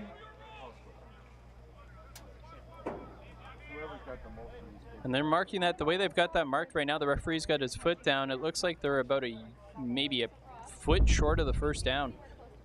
We'll wait and see what happens after Bayshard gets looked at here by the trainers. The trainers making their money today. We've seen them come out on the field 5 or 6 times now. And the heat can't help. Yeah, no doubt. Although we haven't seen anybody really cramping up. It's mostly been lower body injuries, some knees and ankles being twisted. Yeah, and that broken play, Bayshard doing a nice job making something out of nothing. Really nothing on that left side, and retreats to this side of the field, and Bayshard now walking it off. So that's good to see. And he's had some big plays in this football game so far, so you don't want to see him exit this game. As he slowly walks towards the sidelines. Just short of the first down. As you mentioned, Jamesy, about maybe a foot out of the first down. Yeah, they're going to say it's about a foot short, so. You figure you got to go for it, right? Yeah, you figure maybe you bring in some beef and just try to pound it up the gut, but we'll wait and see what happens here. I don't believe I've seen Clark Green come on the field, so you got to figure the Cougars going for it here. This could be a big moment in this football game. Well, you got a renewed sense of confidence here in this third quarter than you had in the first half. Cougars have scored a major, looking to keep this drive going on a big 3rd and half yard to go. And they do keep it on the ground, and they have more than enough for a first down. They keep it right up the middle. First down. And certainly doing his job, Jonah Pataki. So works perfectly on that 3rd and very, very short. Yeah, good job by the offensive line getting a push. I like the way the offensive line and the rest of the offense is coming out of the huddle. They look like they're coming out with some confidence to the offensive line. They're ready to push some people around. They do just that right there. Pataki just off the guard, shoots the gap, and picks up the first down, the short yardage first down, and a big first down for the Cougars to keep this drive going. Just over 4 to play in the third quarter, keeping it to the air, wide open, and just missing that one was Ben Bartlett. That one was a half a step beyond him as he almost makes a great diving catch just out of his fingertips. Oh, Kyle Ross is just going to kick himself over that one. Bartlett had his man beat. He was open. He just laid it out about 2 inches too far, and Bartlett did a great job of laying out to try and make the catch. The ball looked like his fingertips, as you mentioned, Mike, and nearly made a dazzling grab, but unfortunately it falls incomplete.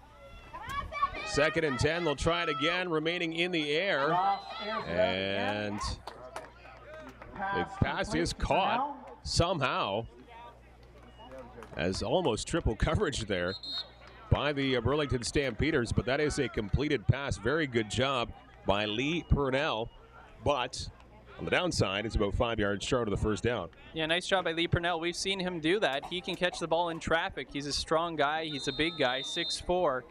He's got strong hands, and that's the second ball we've seen him catch in traffic today. But as you mentioned, Mike, unfortunately about 5 yards short, but really a nice job by the Cougars. You remember when they took over the ball on this drive, they were at their own 20-yard line. So a couple first downs. They move the ball. They get some confidence on offense, and now they'll kick the ball away, and hopefully, if they can pin Burlington back, some good field position here for the defense to work on. I'm sure they're going to try and get this as deep as they possibly can to Stamps territories. The kick is now blocked right at midfield. And the line swarming the kicker. That one was blocked. And that one not going the Cougars' way. That's going to rest right at midfield. And the Stampeders will take over now with a 7-point lead. Last 3 minutes to go in the third quarter. Well, that's a big block there from Burlington. You almost wonder if maybe a couple of guys on the kick return team saw something in previous attempts and saw maybe a weakness in the middle of that special teams offensive line. And they just shot the gap right up the middle. 2 men got through there, and really Clark Green had no chance. So right at midfield, the Burlington squad taking over 1st and 10, faking the handoff, and now a completed pass along the near side, and quite quickly, after maybe a yard or two pickup, the Cougars defense right there to prevent Adam Dunnick from getting very far at all. Great job, Chatham defense. It's a good job by the defense. Looking, Burlington just going for that simple wide receiver screen, put the receiver out in the open in some space and let him try and make a move, make a play, make somebody miss. But good pursuit from the defense, a nice gang tackle, and bring up a big 2nd and 8. But really, that going back to that block punt, that's a huge play because really Burlington would have been pinned deep. Now, even if Burlington doesn't get a first down, they're still going to pin the Cougars, you'd expect, pretty deep in their own end. Pickup of a yard and a half, so hopefully the Cougars can get a big second down stand here as they keep it on the ground. Burlington does, right in a wall of Cougars jerseys.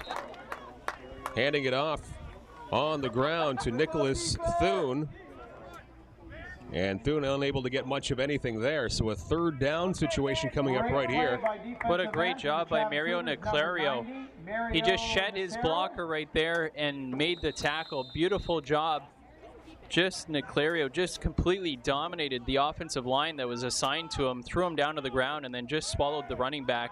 A beautiful play there, bringing up this 3rd and long. Now the Cougars forced to call a timeout because they had too many men on the field. They were looking to make a substitution. So the good job by the Cougars at least to realize it and call a timeout before they get penalized. Well, almost 3/4 into this football game, both defenses flexing their muscles right throughout this entire game. In a 14-7 game, we are under 2 minutes to go in the 3rd quarter. As the Cougars look to try and make a comeback here and extend their winning streak 2-0 with a couple of road wins to begin the 2012 season. 1-1 with the Burlington Stampeders coming in here. And certainly a big test here for the Cougars, and I think they're handling it pretty darn well so far. Yeah, as we mentioned, it almost seemed like the first half was a bit of a feeling out for the Cougars because they've come out the second half and played extremely well. A nice game of football so far here in the second half. Unfortunately, that block punt could come back to be a big play in terms of field position because we know that Gabriel Ferraro here has a big leg. Off the punt, the pickup by the Cougars. The flag comes down and really nowhere to go for Tristan Robinette. And the Cougars will take over here. And it's going to be a no yards play there. Tristan doing a good job realizing that there was no yards there. He picks up the ball after the bounce. Nice pickup. And so they'll add some yards here to the return. So the Cougars not bad field position here once they tack on those extra yards from the no yards call. 91 seconds remaining in the 3rd quarter. Already a touchdown in this 3rd early on by the Cougars, slicing this deficit to 14-7 and looking to get squared up, hopefully on this drive.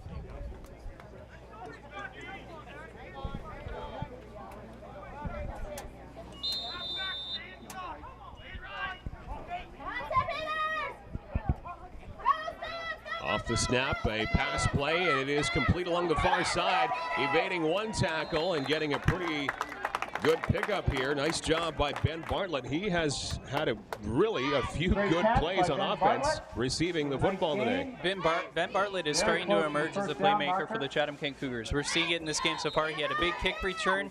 He's come up with a couple big plays. That a nice play there. He makes a man miss. They just throw that easy wide receiver screen type pass out to him. He just runs a couple yards up the field, turns around, the ball's right there, and then it's just up to him to make somebody miss and use his speed, and he does that. Does a great job. And they're going to come out and measure this one, see if he's got enough for a first down. But that was close to a 10-yard pickup, so a nice job. Certainly we can look to Ben Bartlett, number 81, a receiver for the Cougars, to continue to make plays for Chatham-Kent. He has been impressive on the offensive side of the football here this afternoon as the chains come out. And it is a first down. First down, Cougars. Getting 10 yards on that play. Great 10-yard pickup, first down. So heading through the season, Ben Bartlett certainly is emerging as a big star on the offensive side of things, and I'm sure a lot more footballs will be coming his way, certainly with his performance this afternoon. Well, as we mentioned too, obviously every year you have some players graduate, and that's no different for the Cougars here. They had a couple of big playmakers graduate in Josh Woodman and Jeremiah Hamilton, so you need some other guys to step up, and obviously Bartlett is one of those guys that they're going to count on. A little bit of trickery here on 1st and 10 as the ball remains on the ground, trying to go up the gut a little bit. Now a swarming of red and black jerseys coming in to Chatham tries to reverse and runs stop into a whole the lot of play red. here. 2nd down, and they might have lost a little bit. Looks like a loss of about 1 on the play. Maybe 1 yard loss on that one.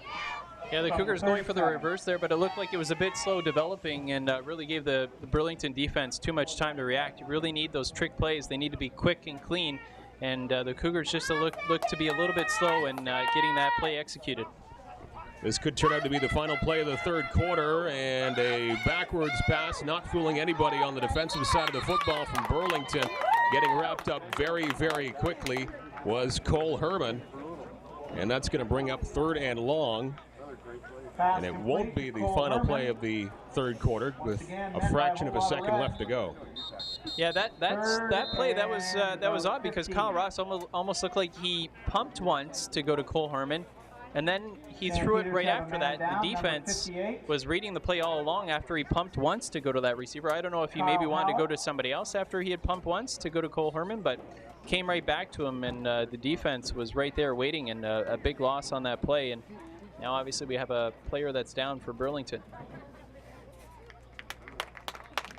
And Kyle Hallett back to the bench on his own team. looks like he's relatively okay here as he heads off to the sidelines. 0.2 seconds going on, still left on the clock here in the 3rd quarter. 14-7, Burlington with the lead over Chatham-Kent. And 3rd and 18 here for the Cougars. Well, let's see how the Cougars special teams respond here. Don't forget the last attempted punt was blocked, so we'll watch the middle of that line to see if they can get that short up. Looks like they did. That kick gets off cleanly there by Clark Green. Coming down just outside the 40 and now going backwards with the kick return, still trying to keep on his feet, Nice coverage, but not reaching the 40-yard line. Led by Cole Nice Herman. coverage there by Cole Herman, number 2 for the Cougars, coming up with the tackle. Not much of a gain there, if any. So that's what you like to see, some good football fundamentals. Execute the kick, no problem. Your return man right down there. Little to no gain for Burlington, and that's how you start to win the field position. That's what the Cougars are going to have to do. They got 15 minutes left to try and tie this one up, trailing 14-7. Plenty of time left to go in this pretty tightly contested football game here with the Canadian Junior Football League action on TV. Kojiko, Mike Renier, Mike James with you here this afternoon from the Chatham-Kent Community Athletic Complex. Jeff Brooks on the camera. The 3rd game of the season for the Cougars in their home opener. And really, for the fans here, keeping cool, or trying to keep cool at least. It's been an entertaining football game for both sides. Yeah, it certainly has. Great football game, really clean, and good job. We have seen a few penalties. I know I say really clean. We have seen a few penalties, but not a lot of after the whistle stuff. So it's been a good, clean football game from 2 talented squads. Off the fake handoff, quarterback keeps the football and finds a lot of room to move. He's past the 50-yard line of the Cougars, and to the delight of quite a few Stampeders fans has come down here from Burlington. Big run. Eric Morelli again showing that he can move when he needs to. 26 yards on that run, and that's a tough pill to swallow when you're a Cougars defense that is playing so well, some good coverage, and then that quarterback just tucks it and runs. And boy, he had a lot of green space in front of him, and he made no mistake. Morelli makes the Cougars defense pay for the big 26-yard gain. Ball resting at the 49-yard line. And once again, the pitch to the right. Running back looking for a hole to advance. He reverses now to his left. Along that far side, finds a little bit of room to run. Makes it as far as the 45. Gets wrapped up, and now another penalty flag comes out. And that's at the end of the tackle, and you just wonder if that's maybe somebody got a face mask there. We'll have to wait for the call, but when you see the flag go up right as a tackle is being made, you wonder if maybe somebody got their hand up in the face mask area. We'll have to wait to see, and that's exactly what it is. Great job of turning it around. It was The shut down on referees one side and he headed off to call the it other. right there. So this one going against the Cougars. Well, Chatham-Kent has had a couple of calls like that going their way, so this one going back in the other direction. Just not a very good time for it. A minute and a half into this fourth quarter, and the Cougars doing their best to try to catch up here, down by 7. And when you get a face mask call like that, you know, it's not always on purpose. You're going in for the tackle, and sometimes you inadvertently get your hand will hit that face mask, and your natural reaction is to grab it, just like you would try to grab a jersey when you're tackling somebody. And unfortunately, the call goes against the Cougars there. So great field position here for the Stampeders, but the defense for Chatham-Kent coming up large on that 1st and 10 as they make sure they wrap up the running back in short order. Connor Martin meets the runner head on right in the middle of that line. That's a beautiful job. That's what you like to see. He gets nice and low, gets his pads down low, and then just pushes up at those legs, makes a nice clean tackle, pushes the running back. And they're saying there's no flag on the play, so they're picking that flag up. But that was a beautiful job by Martin, meeting the running back right in the middle of the defense, and makes it 2nd and 11, a loss of 1 on that carry.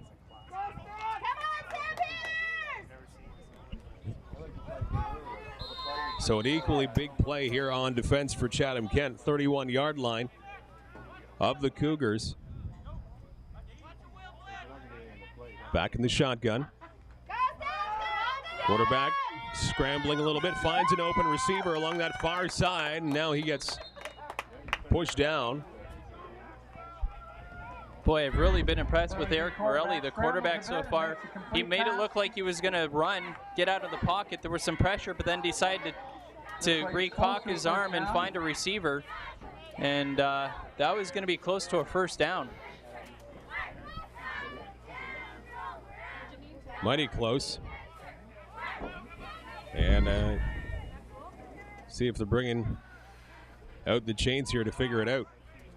Not sure if somebody maybe was injured there. It's hard to tell from our vantage point. See if somebody's down, or they're just bringing the chains out. Okay, just bringing the chains out. So nobody down there on the far side of the field. They just want to measure to see if it's a first down. Very close. This is a big measure here. Looks like it was number 2, Adam Dunning,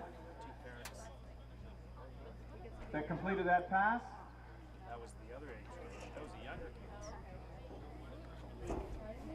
Again, it was 2nd and 11 there on that down. They're saying he's short. Just short. But you got to imagine Burlington's probably going to go for it here. It looks like they're only short about an inch or two. With a 7-point lead and deep into Cougar territory. That looks like 3rd and less than 1 from the 21. And no indications to think otherwise. The kicker's not coming on here. You got to figure they're just going to take it and pull forward. You'd expect the quarterback under center, and that's exactly what you see right there. Big defensive Oh, wow, play here what by a the push. Cougars. Oh, great second effort from the quarterback. Wow. They pushed through for a first down. Initially, it looked like that was going to be a huge stop and a turnover on downs, but the Stampeders made sure that didn't happen. Wow, Morelli with a huge play, because initially the Cougars did a great job getting penetration, and Morelli wasn't going anywhere. It looked like he was about to lose some yardage, but second effort, he jumps over the pile and spins out of a tackle and gained about maybe 2-3 yards there, and a big first down for Burlington. 12 minutes remaining in this fourth quarter. They get a fresh set of downs, 15-yard line of the Cougars. Burlington still with possession, and a pass play. It is complete along the near side. Now finding some room, heading towards the end zone, and he is in for the touchdown, and that is a big one. A big score for the Burlington Stampeders as they get more cushioning between them and the Cougars on the scoreboard. Maxwell, big 6 points for the visitors. That's a big one for Stuart Maxwell, who we told was the big receiver for Burlington. He actually went down earlier in this game, but came back, shook it off, and a big touchdown for Burlington. They respond in the second half and increase their lead once again. So 20-7 at this exact moment, trying to make it 21-7 with the extra point, and it is up, and it is good. A 14-point lead has been restored for the Burlington Stampeders. In this, the home opener for the Chatham-Kent Cougars, trying to push their winning streak to 3, but they got a lot of work to do. A nice drive there from Burlington to respond. As we mentioned, the Cougars came out on their first possession of the second half and looked really confident. They put a touchdown on the board and made it a 14-7 game, but Burlington just showing their strength right there and restoring that 14-point lead, as you mentioned, Mike, and they do it with a combination of the run and the pass. They're very dangerous, and let's not forget that big run from the quarterback, Morelli. 2 big runs, really. The 26-yard scramble for a big first down, and then obviously the 3rd and short play where it looked like he was going to be stopped. In the second effort, he ended up getting the first down. Their pass interference call didn't hurt the cause for Burlington either. No, it certainly didn't. And now the kick as the Cougars will get the football back. Comes down around the 15. A little bit of a bobble there by Chatham-Kent. Pretty decent run back, however, close to the 30-yard line. And the Cougars take over as Bartlett again with another touch tonight. Yep, pretty good, decent return there. Decent field position. Looked like he might have had a lane. It closed real quick, but decent return from Bartlett. Again, number 81, a player you're going to want to watch for here, starting to emerge as a playmaker for this Cougars offense, and certainly that you need those playmakers. They're the ones that generally put your scores on the board. They're the ones that make people miss, and as we've mentioned a couple times, the Cougars have lost a few of those from graduation, moving up to the next level, and so you expect some other players to step up, and Bartlett's one of those players so far. And now a pass play, nice reception. Off to the right-hand side. Ross to Tristan Robinette. And Robinette with another catch as Ross. He's really been slinging some good footballs to his receivers this afternoon. Great arm. And in that case there, Robinette was right on target. Yeah, I've really been impressed with the arm strength of Kyle Ross. Really, he doesn't come across as a big guy, to be honest with you. You know, comes in at 5'11", 185 are his numbers, but good arm strength, and put that one right on the hands of Tristan Robinette, who we're very familiar with playing defensive back, but playing some receiver as well. And now in the backfield, initially a little bit of trouble, but a nice recovery as the ball remains heading towards midfield. Big props there for Blaine Bayshard as he had a lot of problems there staring him in the face initially, but he was able to get a pretty good run in. Yeah, it looked like he had a nice run set up outside, a couple blockers, but some good penetration there from that Burlington defensive line. Forced him to cut it back inside. He made a couple people miss and looked like he was going to be dropped for a loss, but actually picked up about 1.5 yards and brings up along 2nd and 8. Yeah, a short gain, but that shows you just how far behind the line of scrimmage he initially had that football. So a 1-yard gain, big play on 2nd down here. They go to the air, and it is intercepted. But, actually the ball was dropped by number 15, Lucas Merlin. Almost intercepted. There's a flag down around the 40-yard line. Almost intercepted by number 15. Burlington. You mentioned it, that ball in and out of the hands of Lucas Merlin for Burlington. Looked like he had a sure interception. The ball hit him right in the hands, but he dropped it as he hit the ground. Now we'll have to see what this flag is. Looks like it's against Burlington. We'll just wait for the call here coming from the referees.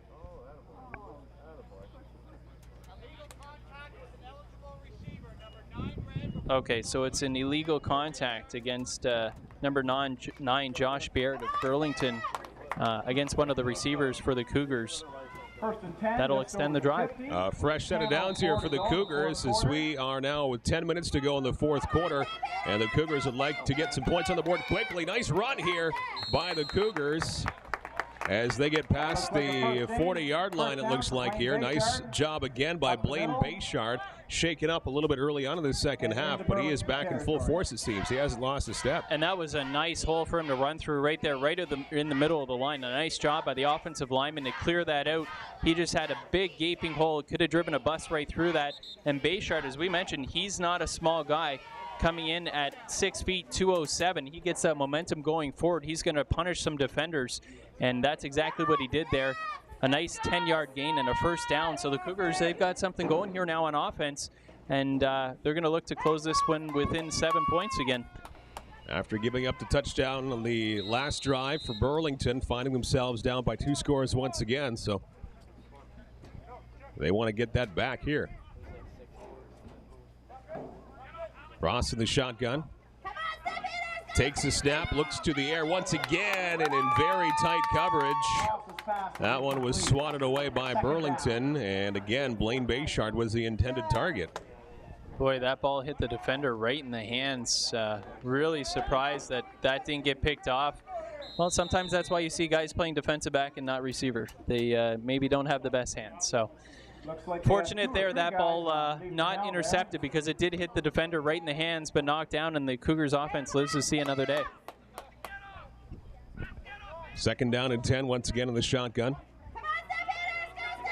And Ross goes up into the air, wide open receiver, and closing that gap very, very quickly. Was a defender there for Burlington. And Robinette at first was wide open, but that was closed very, very quickly. And now 3rd and 10 coming up here for the Cougars. And you think that they'll just keep her going here. It almost looked like to me that Kyle Ross took a little bit off of that throw, tried to feather it in there, and it took the ball just a split second too long to get there, gave the defender a chance to get in and knock it down. Because as you mentioned, Tristan Robinette looked like he had a step or two on the defender, but the ball just took a little too long in the air. Ross again going to the air on 3rd and 10, trying to get open, and it looks like a reception. What a great job. Sprawling out was Dan Fox. He sprawled out his entire body to go get that one, and he comes up with a reception. Wow, what a catch. And even from our vantage point, it almost looked like, to be honest with you, I couldn't even tell there were 2 receivers on that side. It looked like there was just one, and that ball was overthrown. But Dan Fox came out of nowhere with the diving grab. Bartlett was also down in that vicinity, too, along with Fox, but it was Fox with the reception, and that's a huge one, as the ball is now on the 5 of Burlington.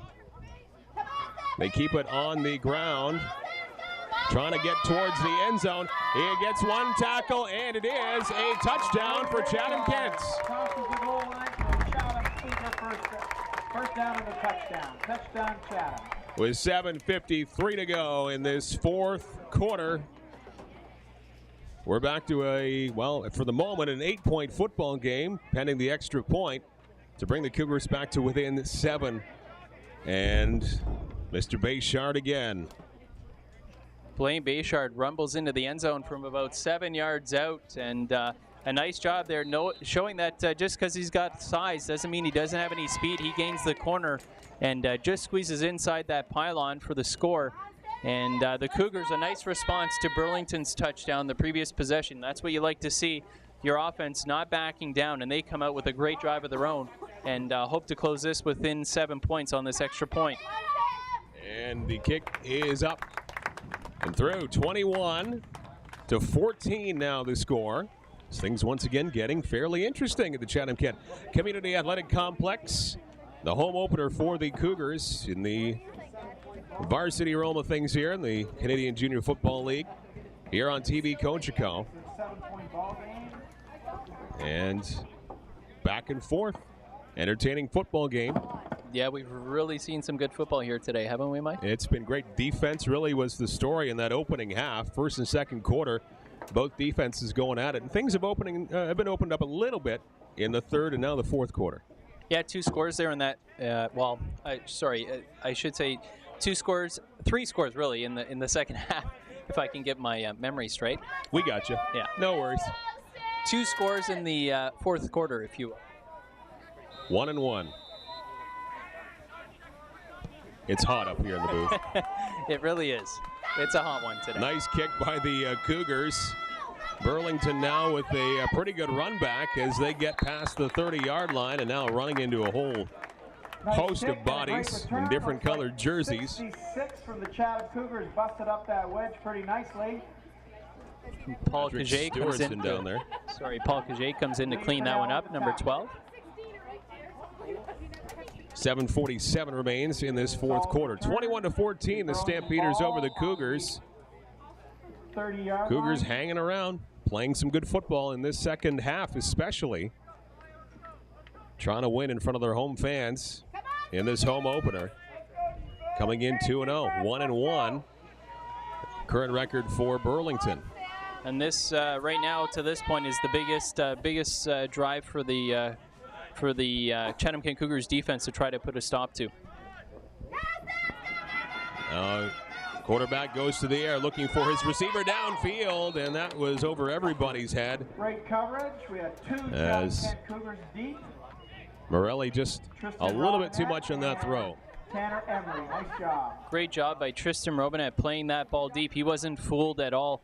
Originally, the quarterback for Burlington, Eric Morelli, made it look like that was going to be a bit of a short pass, but he then dropped back and loaded up that arm. But Tristan Robinette wasn't fooled at all. He played it deep, and really he was in perfect position to play that football. Emery also in the vicinity on the defensive side of things for the Cougars. 2nd and 10. And this would be a huge stop if the Cougars can get the third down here and potentially get the football back in a few seconds. Under 7 to play in the fourth quarter. Once again, through the air, the pass is complete. Still on his feet. That's going to be a first down and quite a bit more for Burlington. Very close to midfield. Burlington with about 17 yards on the pickup. That was a huge gain there, 17 yards on the big 2nd and 10. Burlington, you know, it just seems like whenever that offense has its back up against the wall, they come up with a big play, whether it be their quarterback Morelli with a big scramble for a first down, or their running back Beltry with a big run on the ground. But they just keep finding a way, and the Cougars just going to have to find a way to solve those big weapons that the Burlington Stampeders have shown they have so far. Their own 52. Burlington with a fresh set of downs once again, and here they're on the ground. There is Beltry. He's got some big yards here.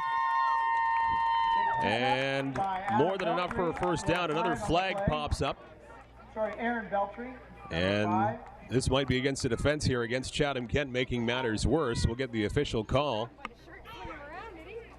That was a 20-yard ramble there for Beltry. Beltry with a 20-yard pickup. And that is going against Chatham-Kent, that flag that we saw, so you can tack on some yardage to that. Mike, you mentioned those two names, Morelli and Beltry, playing very good games, the quarterback and running back for Burlington. You think those two guys are pretty much putting the team on their back now with a 7-point lead, 6 minutes left to play here, and now very good field position for the Stampeders. Those two guys are basically trying to put this game away. Yeah, that's the impression that you get. Your big playmakers, they want the ball at crunch time, and that's basically the impression that you're getting right now. Morelli and Beltry have just said, you know what, we're going to put this team on our back, and we're gonna get this win on the road, and so far they're proving to be up to the challenge. 21-yard line, 1st and 10 for Burlington, and another huge run for Beltry. And he just keeps getting stronger as this game wears along. The heat means nothing to him. And that's what those good running backs do. As the game goes along, they just get stronger and stronger. And of course, as we mentioned, the heat that we're feeling today, that's playing a factor as well. You got to think the Cougars defense has got to start to be getting a little bit tired. Beltry's been pounding that football. He's a pretty big-sized kid.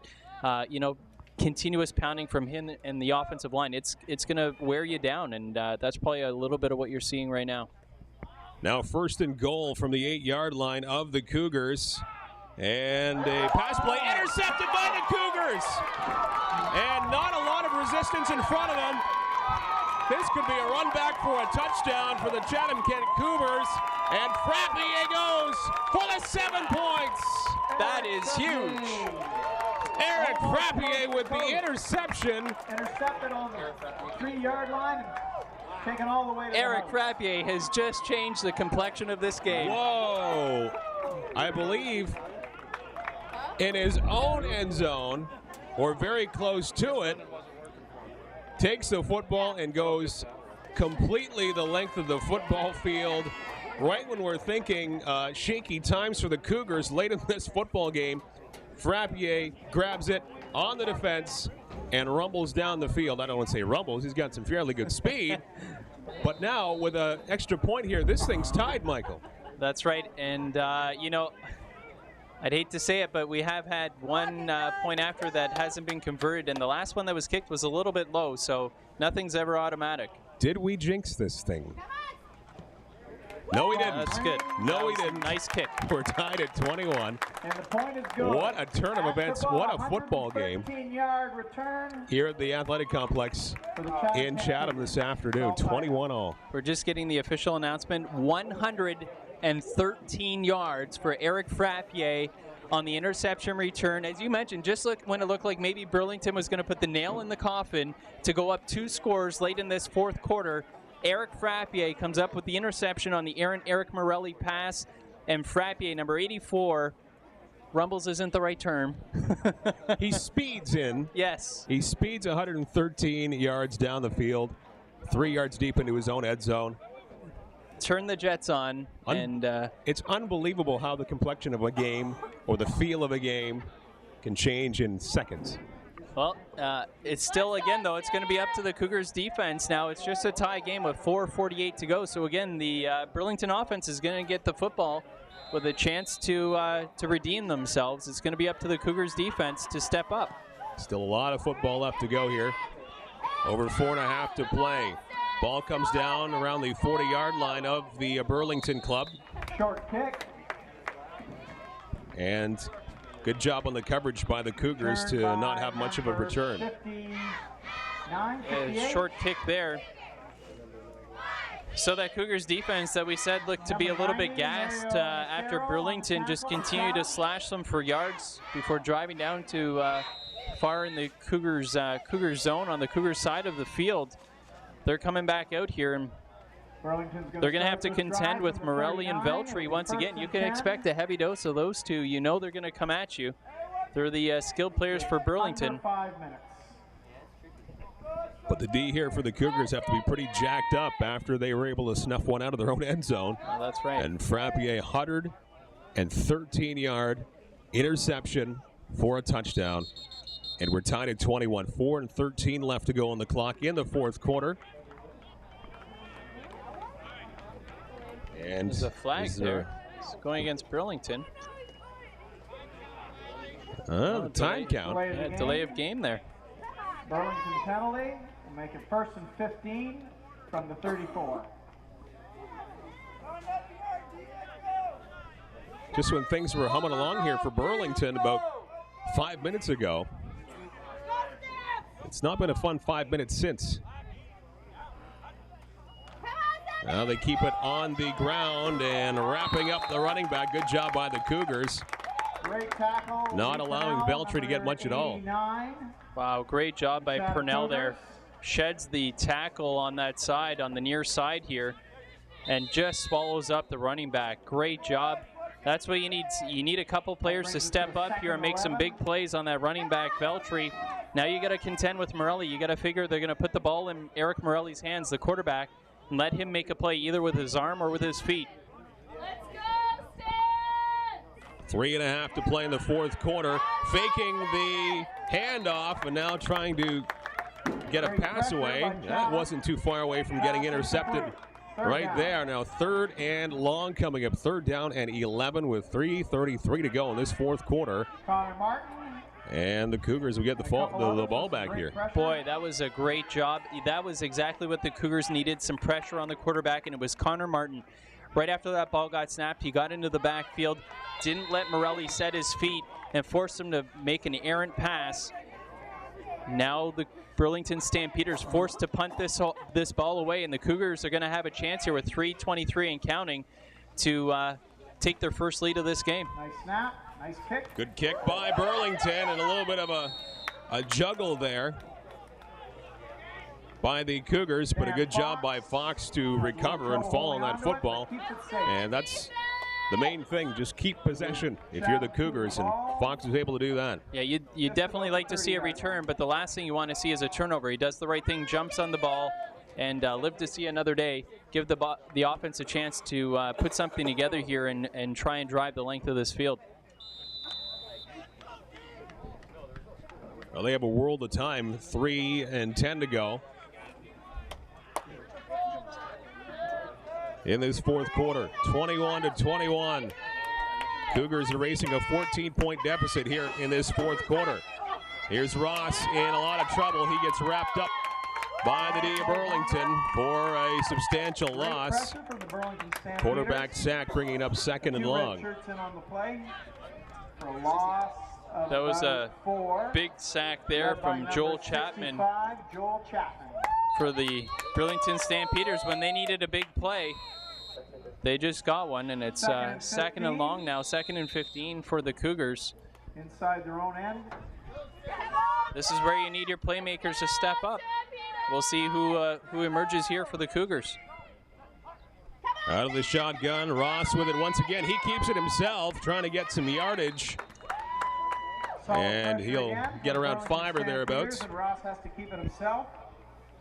So big time coverage there by Burlington, not giving Ross a lot of options. He did what he can with it. And a 3rd and 10 coming up, back to the original line of scrimmage. You're right, Mike. Kyle Ross didn't have much choice there. As soon as he got that ball, there was pressure coming off that far defensive end, so he had to tuck it and just run and get what he could. He got that 5 yards, and the Cougars now bringing in the punt team. Saving field position was Ross on that one there, as we're down to 2.5 and counting till the end of this football game and a 21 all tie.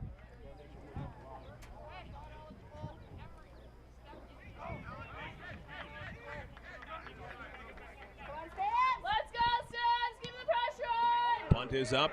Some good air on that one, and almost a big hit as the tackle was missed, and subsequently the ball was able to get run back to around midfield by Burlington. So with 2:04 to go, good starting position now for the Stampeders. That's a shame, too, because nice hang time there. A great kick by Clark Green, and the coverage was there, but the return man, give him credit, he slipped the tackle and then used the speed to tiptoe that sideline and gain some nice yardage.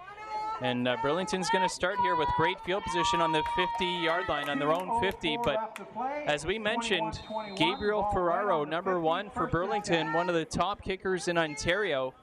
And this is where your kicker really can pay dividends if you've got a good kicking game. In a tie game late, all you need is a few first downs, and then you can put it in the hands of your kicker. 2:04 to go in this fourth quarter.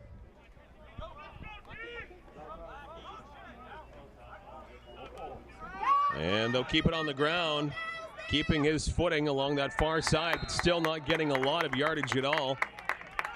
Running back, Beltry for the Stamps. Front 7 to stop that. Yeah, good job there by the defense swarming. And they're not showing any signs of fatigue right now. That looks like that Eric Frappier interception return for a touchdown to tie this thing up has really given the Cougars defense some juice now. And they've been really playing the run tough ever since. So if they can keep that up, it's a good sign for Chatham-Kent. Only a 1-yard pickup on that last run. 2nd down and 9. Minute and a half to go in the fourth. Back to pass it, and over the hands of the intended receiver. That was Adam Dunnick leaping up in the air. He couldn't bring it down from Morelli. And 3rd and 9. So chance there for Burlington to make some noise late in this football game. They couldn't do it. Well, this is where the field position really plays a key role, because if you remember, the decent return that Burlington got on the Cougars punt could really play into to factor in this game, because if the Burlington Stampeders get off a decent kick here, they could pin the Cougars back. And a kick is up, comes down around the 30-yard line of the Cougars. Burlington bounce. Chatham Cougars hold on to that one. Minute 20 to go in this fourth quarter.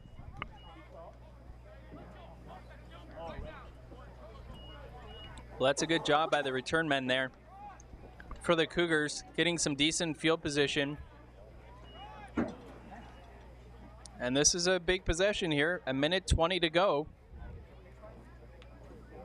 A pressure situation. We'll see what the Cougars have up their sleeve. The game likely on Kyle Ross's arm right here. Although the Cougars in the second half, we have to say, have really done a good job of running the ball a lot stronger in the second half here. Blaine Bayshard really getting a lot of credit for that. the first half, the running game was pretty much non-existent, but second half has been much better, a more balanced attack from the Cougars. Let's go, Stampeders! Buck 20 left on the clock. Cougars trying to send the ball down the field, maybe for a victory. Now they keep it on the ground, getting a little bit of room along the near side. Now triple teamed, and now the whole Burlington squad trying to bring down number 5, Blaine Bayshard. He has done a great job tonight, and it took about 5 Stampeders to bring Bayshard down in that last run. And I like the way that he used his blockers there. He took his time, let his blockers set themselves up as he came around the outside, came around that outside edge, watched who his blockers were going to take, and then tried to find the seam in there. Did a nice job of picking up about 6 or 7 yards and really taking advantage of the teammates that he had out in front of them. Let them set up their blocks, and then took his line and then just went straight ahead, used that size and speed, and a nice gain for the Cougars there on first down. Gain of 6. Under a minute left to go in the fourth quarter in a 21-21 tie. Ross back to pass, and just over the reach of Robinett. Heading down the field. Robinett didn't have a lot of resistance, didn't have a lot of coverage on him. And that's going to bring up 3rd down and 4. So looks like the Cougars aren't going to chance anything here by going after it. No, and that was, boy, that was close. Not a bad try there by Kyle Ross looking for the open receiver. That was nearly a great pass, but unfortunately falls incomplete. Burlington came with a blitz that time off the Cougars' left side. Kyle Ross doing a nice job of getting rid of the ball before the pressure got to him. Unfortunately, the ball falls incomplete, and another big punt here for Clark Green and the Cougars special teams. Looks like Burlington forced to use a timeout there because they had too many men on the field. They were making a substitution, so forces Burlington to use a timeout. 49.1 seconds remaining in this fourth quarter. 21-21 the score. Sal's making me announce that there's cold refreshments at the west end. Last call, or almost last call. We want to thank Sal Jordan for looking after us up here in the broadcast booth. Great guy, bringing us cold lemonade, hamburger. Thank you to Sal. I think he just got that round for the entire booth here. So thank you very much, Sal. I know I speak for all of us when we say we really appreciate it. And in this 120-degree heat up here in the booth, we're just trying to get more perks for later games, Sal. That's all we're trying to get you to look after us in the future. Dee Merck is not with us here today. She's vacationing in some U.S. state right now. And high pressure there from Burlington. The ball now with a favorable Chatham-Kent bounce back to the 40-yard line of Burlington. And Adam Dunnick able to calm that football down. But some swarming defense there by Chatham-Kent, stopping him in his tracks. 36.5 seconds to go. Close to the 40-yard line in Burlington territory, so this game not done yet. That was a great job by Clark Green there. Getting that kick off with a lot of pressure. That was a high snap. He corralled the high snap, got the kick off with a lot of pressure in his face. It was a short kick, but it was a high kick. As a kicker, you're told you chase that kick because in Canadian rules, only the punter can recover that football. He nearly got there in time, but he was actually the first one down there to make the tackle. So a great job by Clark Green. 1st and 10. Back to pass, up the middle. The pass is complete and quickly wrapped up by number 12, Paul Caja. Paul Caja with a beautiful tackle there. Paul Caja. It's a tricky last name. The only reason I know it is because Jeff Green mentioned it to me before the game. So Caja, a nice tackle. Apologies to the Caja family. But he did a great job there on defense. Now that pass, able to get swatted away. One of the Cougars' fingertips getting in the path of that pass. And we're down to 20 seconds to go in the 3rd and 10. And that was Connor Martin that time, getting his paw up in the air, swatting that one down. So that's a couple of consecutive defensive stands that Connor Martin's come up with a big play. So a good job by number 39 to get his hand on the football and forcing Burlington to punt the ball away. The Cougars going to get a chance here. If they can get a decent return, obviously Clark Green's got a strong leg.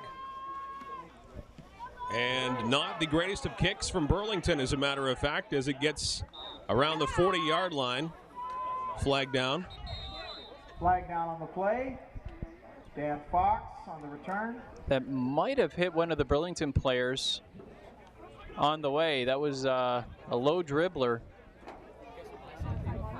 In golf, we like to call it a worm burner, if you will. So we will. Yeah. 16 seconds to go in this fourth quarter.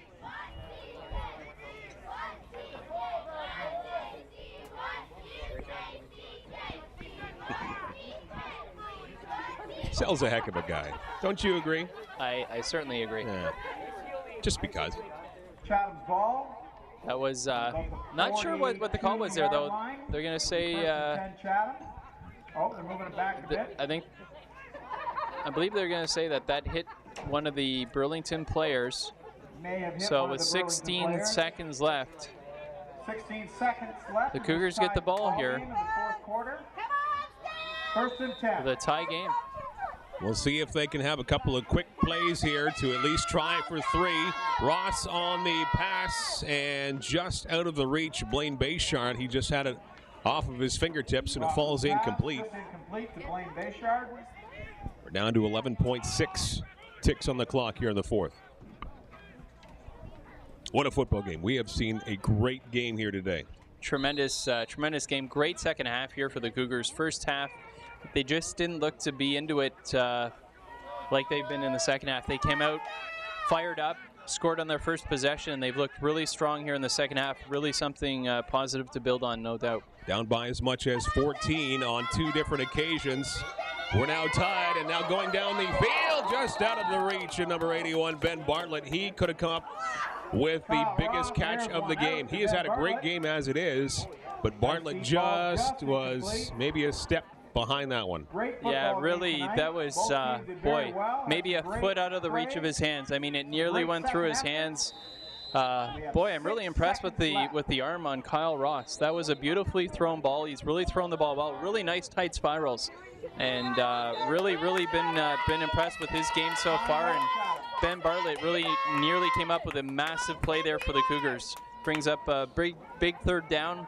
Looks like we got a timeout here. They're going to get some water, and big play with 6.2 seconds left.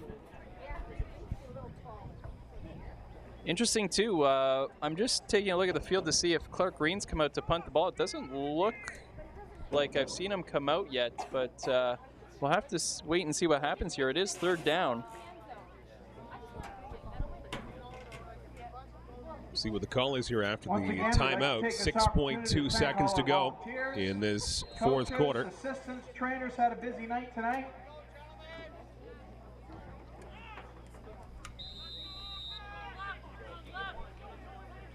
I don't see Clark Green on the field, so it looks like the Cougars are going for it here on third down.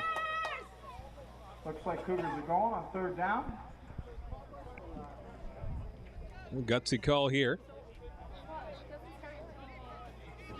Maybe not wanting the kick to be returned for 6.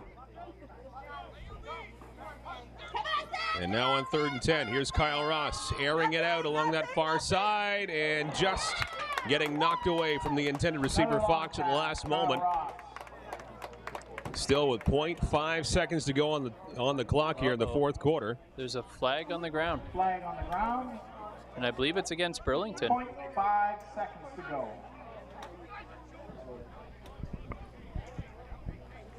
This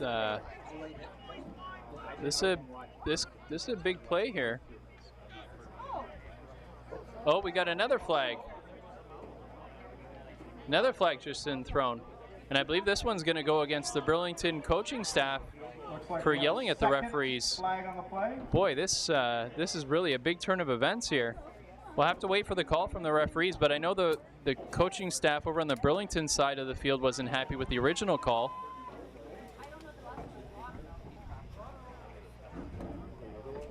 With 0.5 seconds to go in this fourth quarter.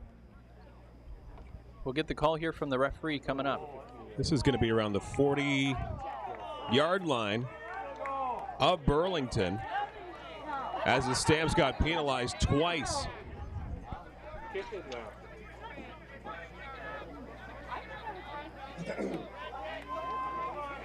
First and 10. Unfortunately, I Clark Green couldn't hear the back. call, but Clark Green is on the field now. He's going to try and punt this into the end zone to get the single for the win with 0.5 seconds to go, and we got a timeout now for the Cougars. Oh, my apologies. Timeout Burlington. Timeout Burlington. Incredible game. Boy, unfortunately, I couldn't hear the call from the referee, the entire call from the referee, but I believe there was a penalty called against the coaching staff for Burlington there at the end that tacked on more yardage onto the original penalty, giving the Cougars the ball at the Burlington, we could call it the 37-yard line, perhaps? Maybe some choice words, magic words were used by the coaches of the Stamps. And it could very well be costly here. 14-0 Burlington at halftime. They led 21-7 in this fourth quarter. But resiliency of the Cougars on both offense and defense have made this a tie game, 21-all. Half a second left to go. And it's going to be Clark Green trying to punch this thing into the end zone. No, I don't think so. Well, yeah, you're right. Sorry, Mike. Originally, it didn't look like he was coming out, but this is going to be a long punt. I mean, right now he's standing at the 50-yard line.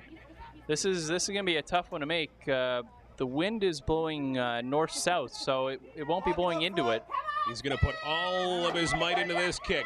The kick is up. Oh, wow, that's a big kick. And it That's is well enough. into the end zone, trying to kick it out again. Burlington kicked it out. And the Stamps are able to Wow. boot it out just in the nick of time. And with a fantastic kick by Wow. Clark Green and a quick Wow. thinking kick by Burlington. Right back. And we That's have a tie game. 21. No overtime in the regular season, 21-21. It is still an undefeated start for the Chatham-Kent Cougars. They're now 2-0-1. The Varsity Cougars putting on a heck of a show for their home fans in the home opener. What a great job by the Cougars, especially in that second half. They deserve a lot of credit. They came out fired up, scored on their first possession. Late in the fourth quarter, they trailed by 7. Burlington knocking on the goal line, waiting to kick the door down and take a 2-score lead. It looked like they were going to take this thing no problem at the end, but Eric Frappier comes up with a 113-yard interception return for a touchdown with just under 5 minutes to go in this game, and that changed the entire complexion, and we end with a tie. We could pick a number of players, certainly 3 from the Chatham-Kent Cougars that really shone today. Kyle Ross, he really had a great arm. In a number of cases, he threw the ball maybe just a little bit too hard and over top of the receiver's hands. But Kyle Ross played a great game. Blaine Bayshard was able to put together a fantastic game here, too. As you mentioned, Frappier with that amazing interception for a touchdown. Ben Bartlett. So those are 4 guys right there coming up huge just off the top of your head for the Cougars today. And I'd throw Tristan Robinette in there as well. A couple big plays, a nice catch, and and number 12 as well, Kajet, the linebacker, made some big plays. You really have to be impressed with the Cougars defense. I really liked what I saw from the offense in the second half as well. You'd like to see that sustained throughout an entire game. They were able to run the ball in the second half, which was really nice, a little more balanced attack from the Cougars. So I look forward to seeing their next home game and see what the offense can produce for an entire 60 minutes when they really put it all together. Next home game for the Chatham-Kent Cougars in the Varsity 2 weeks from tonight, and we will join you right here in the broadcast booth from the Chatham-Kent Community Athletic Complex. We're on camera. Wasn't aware that we were going to be on camera. We're eating burgers, and we're doing okay. Next time we talk with you here in a couple of weeks with Chatham-Kent Cougars football. On behalf of Mike James, Jeff Brooks, behind the camera, my name is Mike Renier. Thanks for watching with TV Coach Co.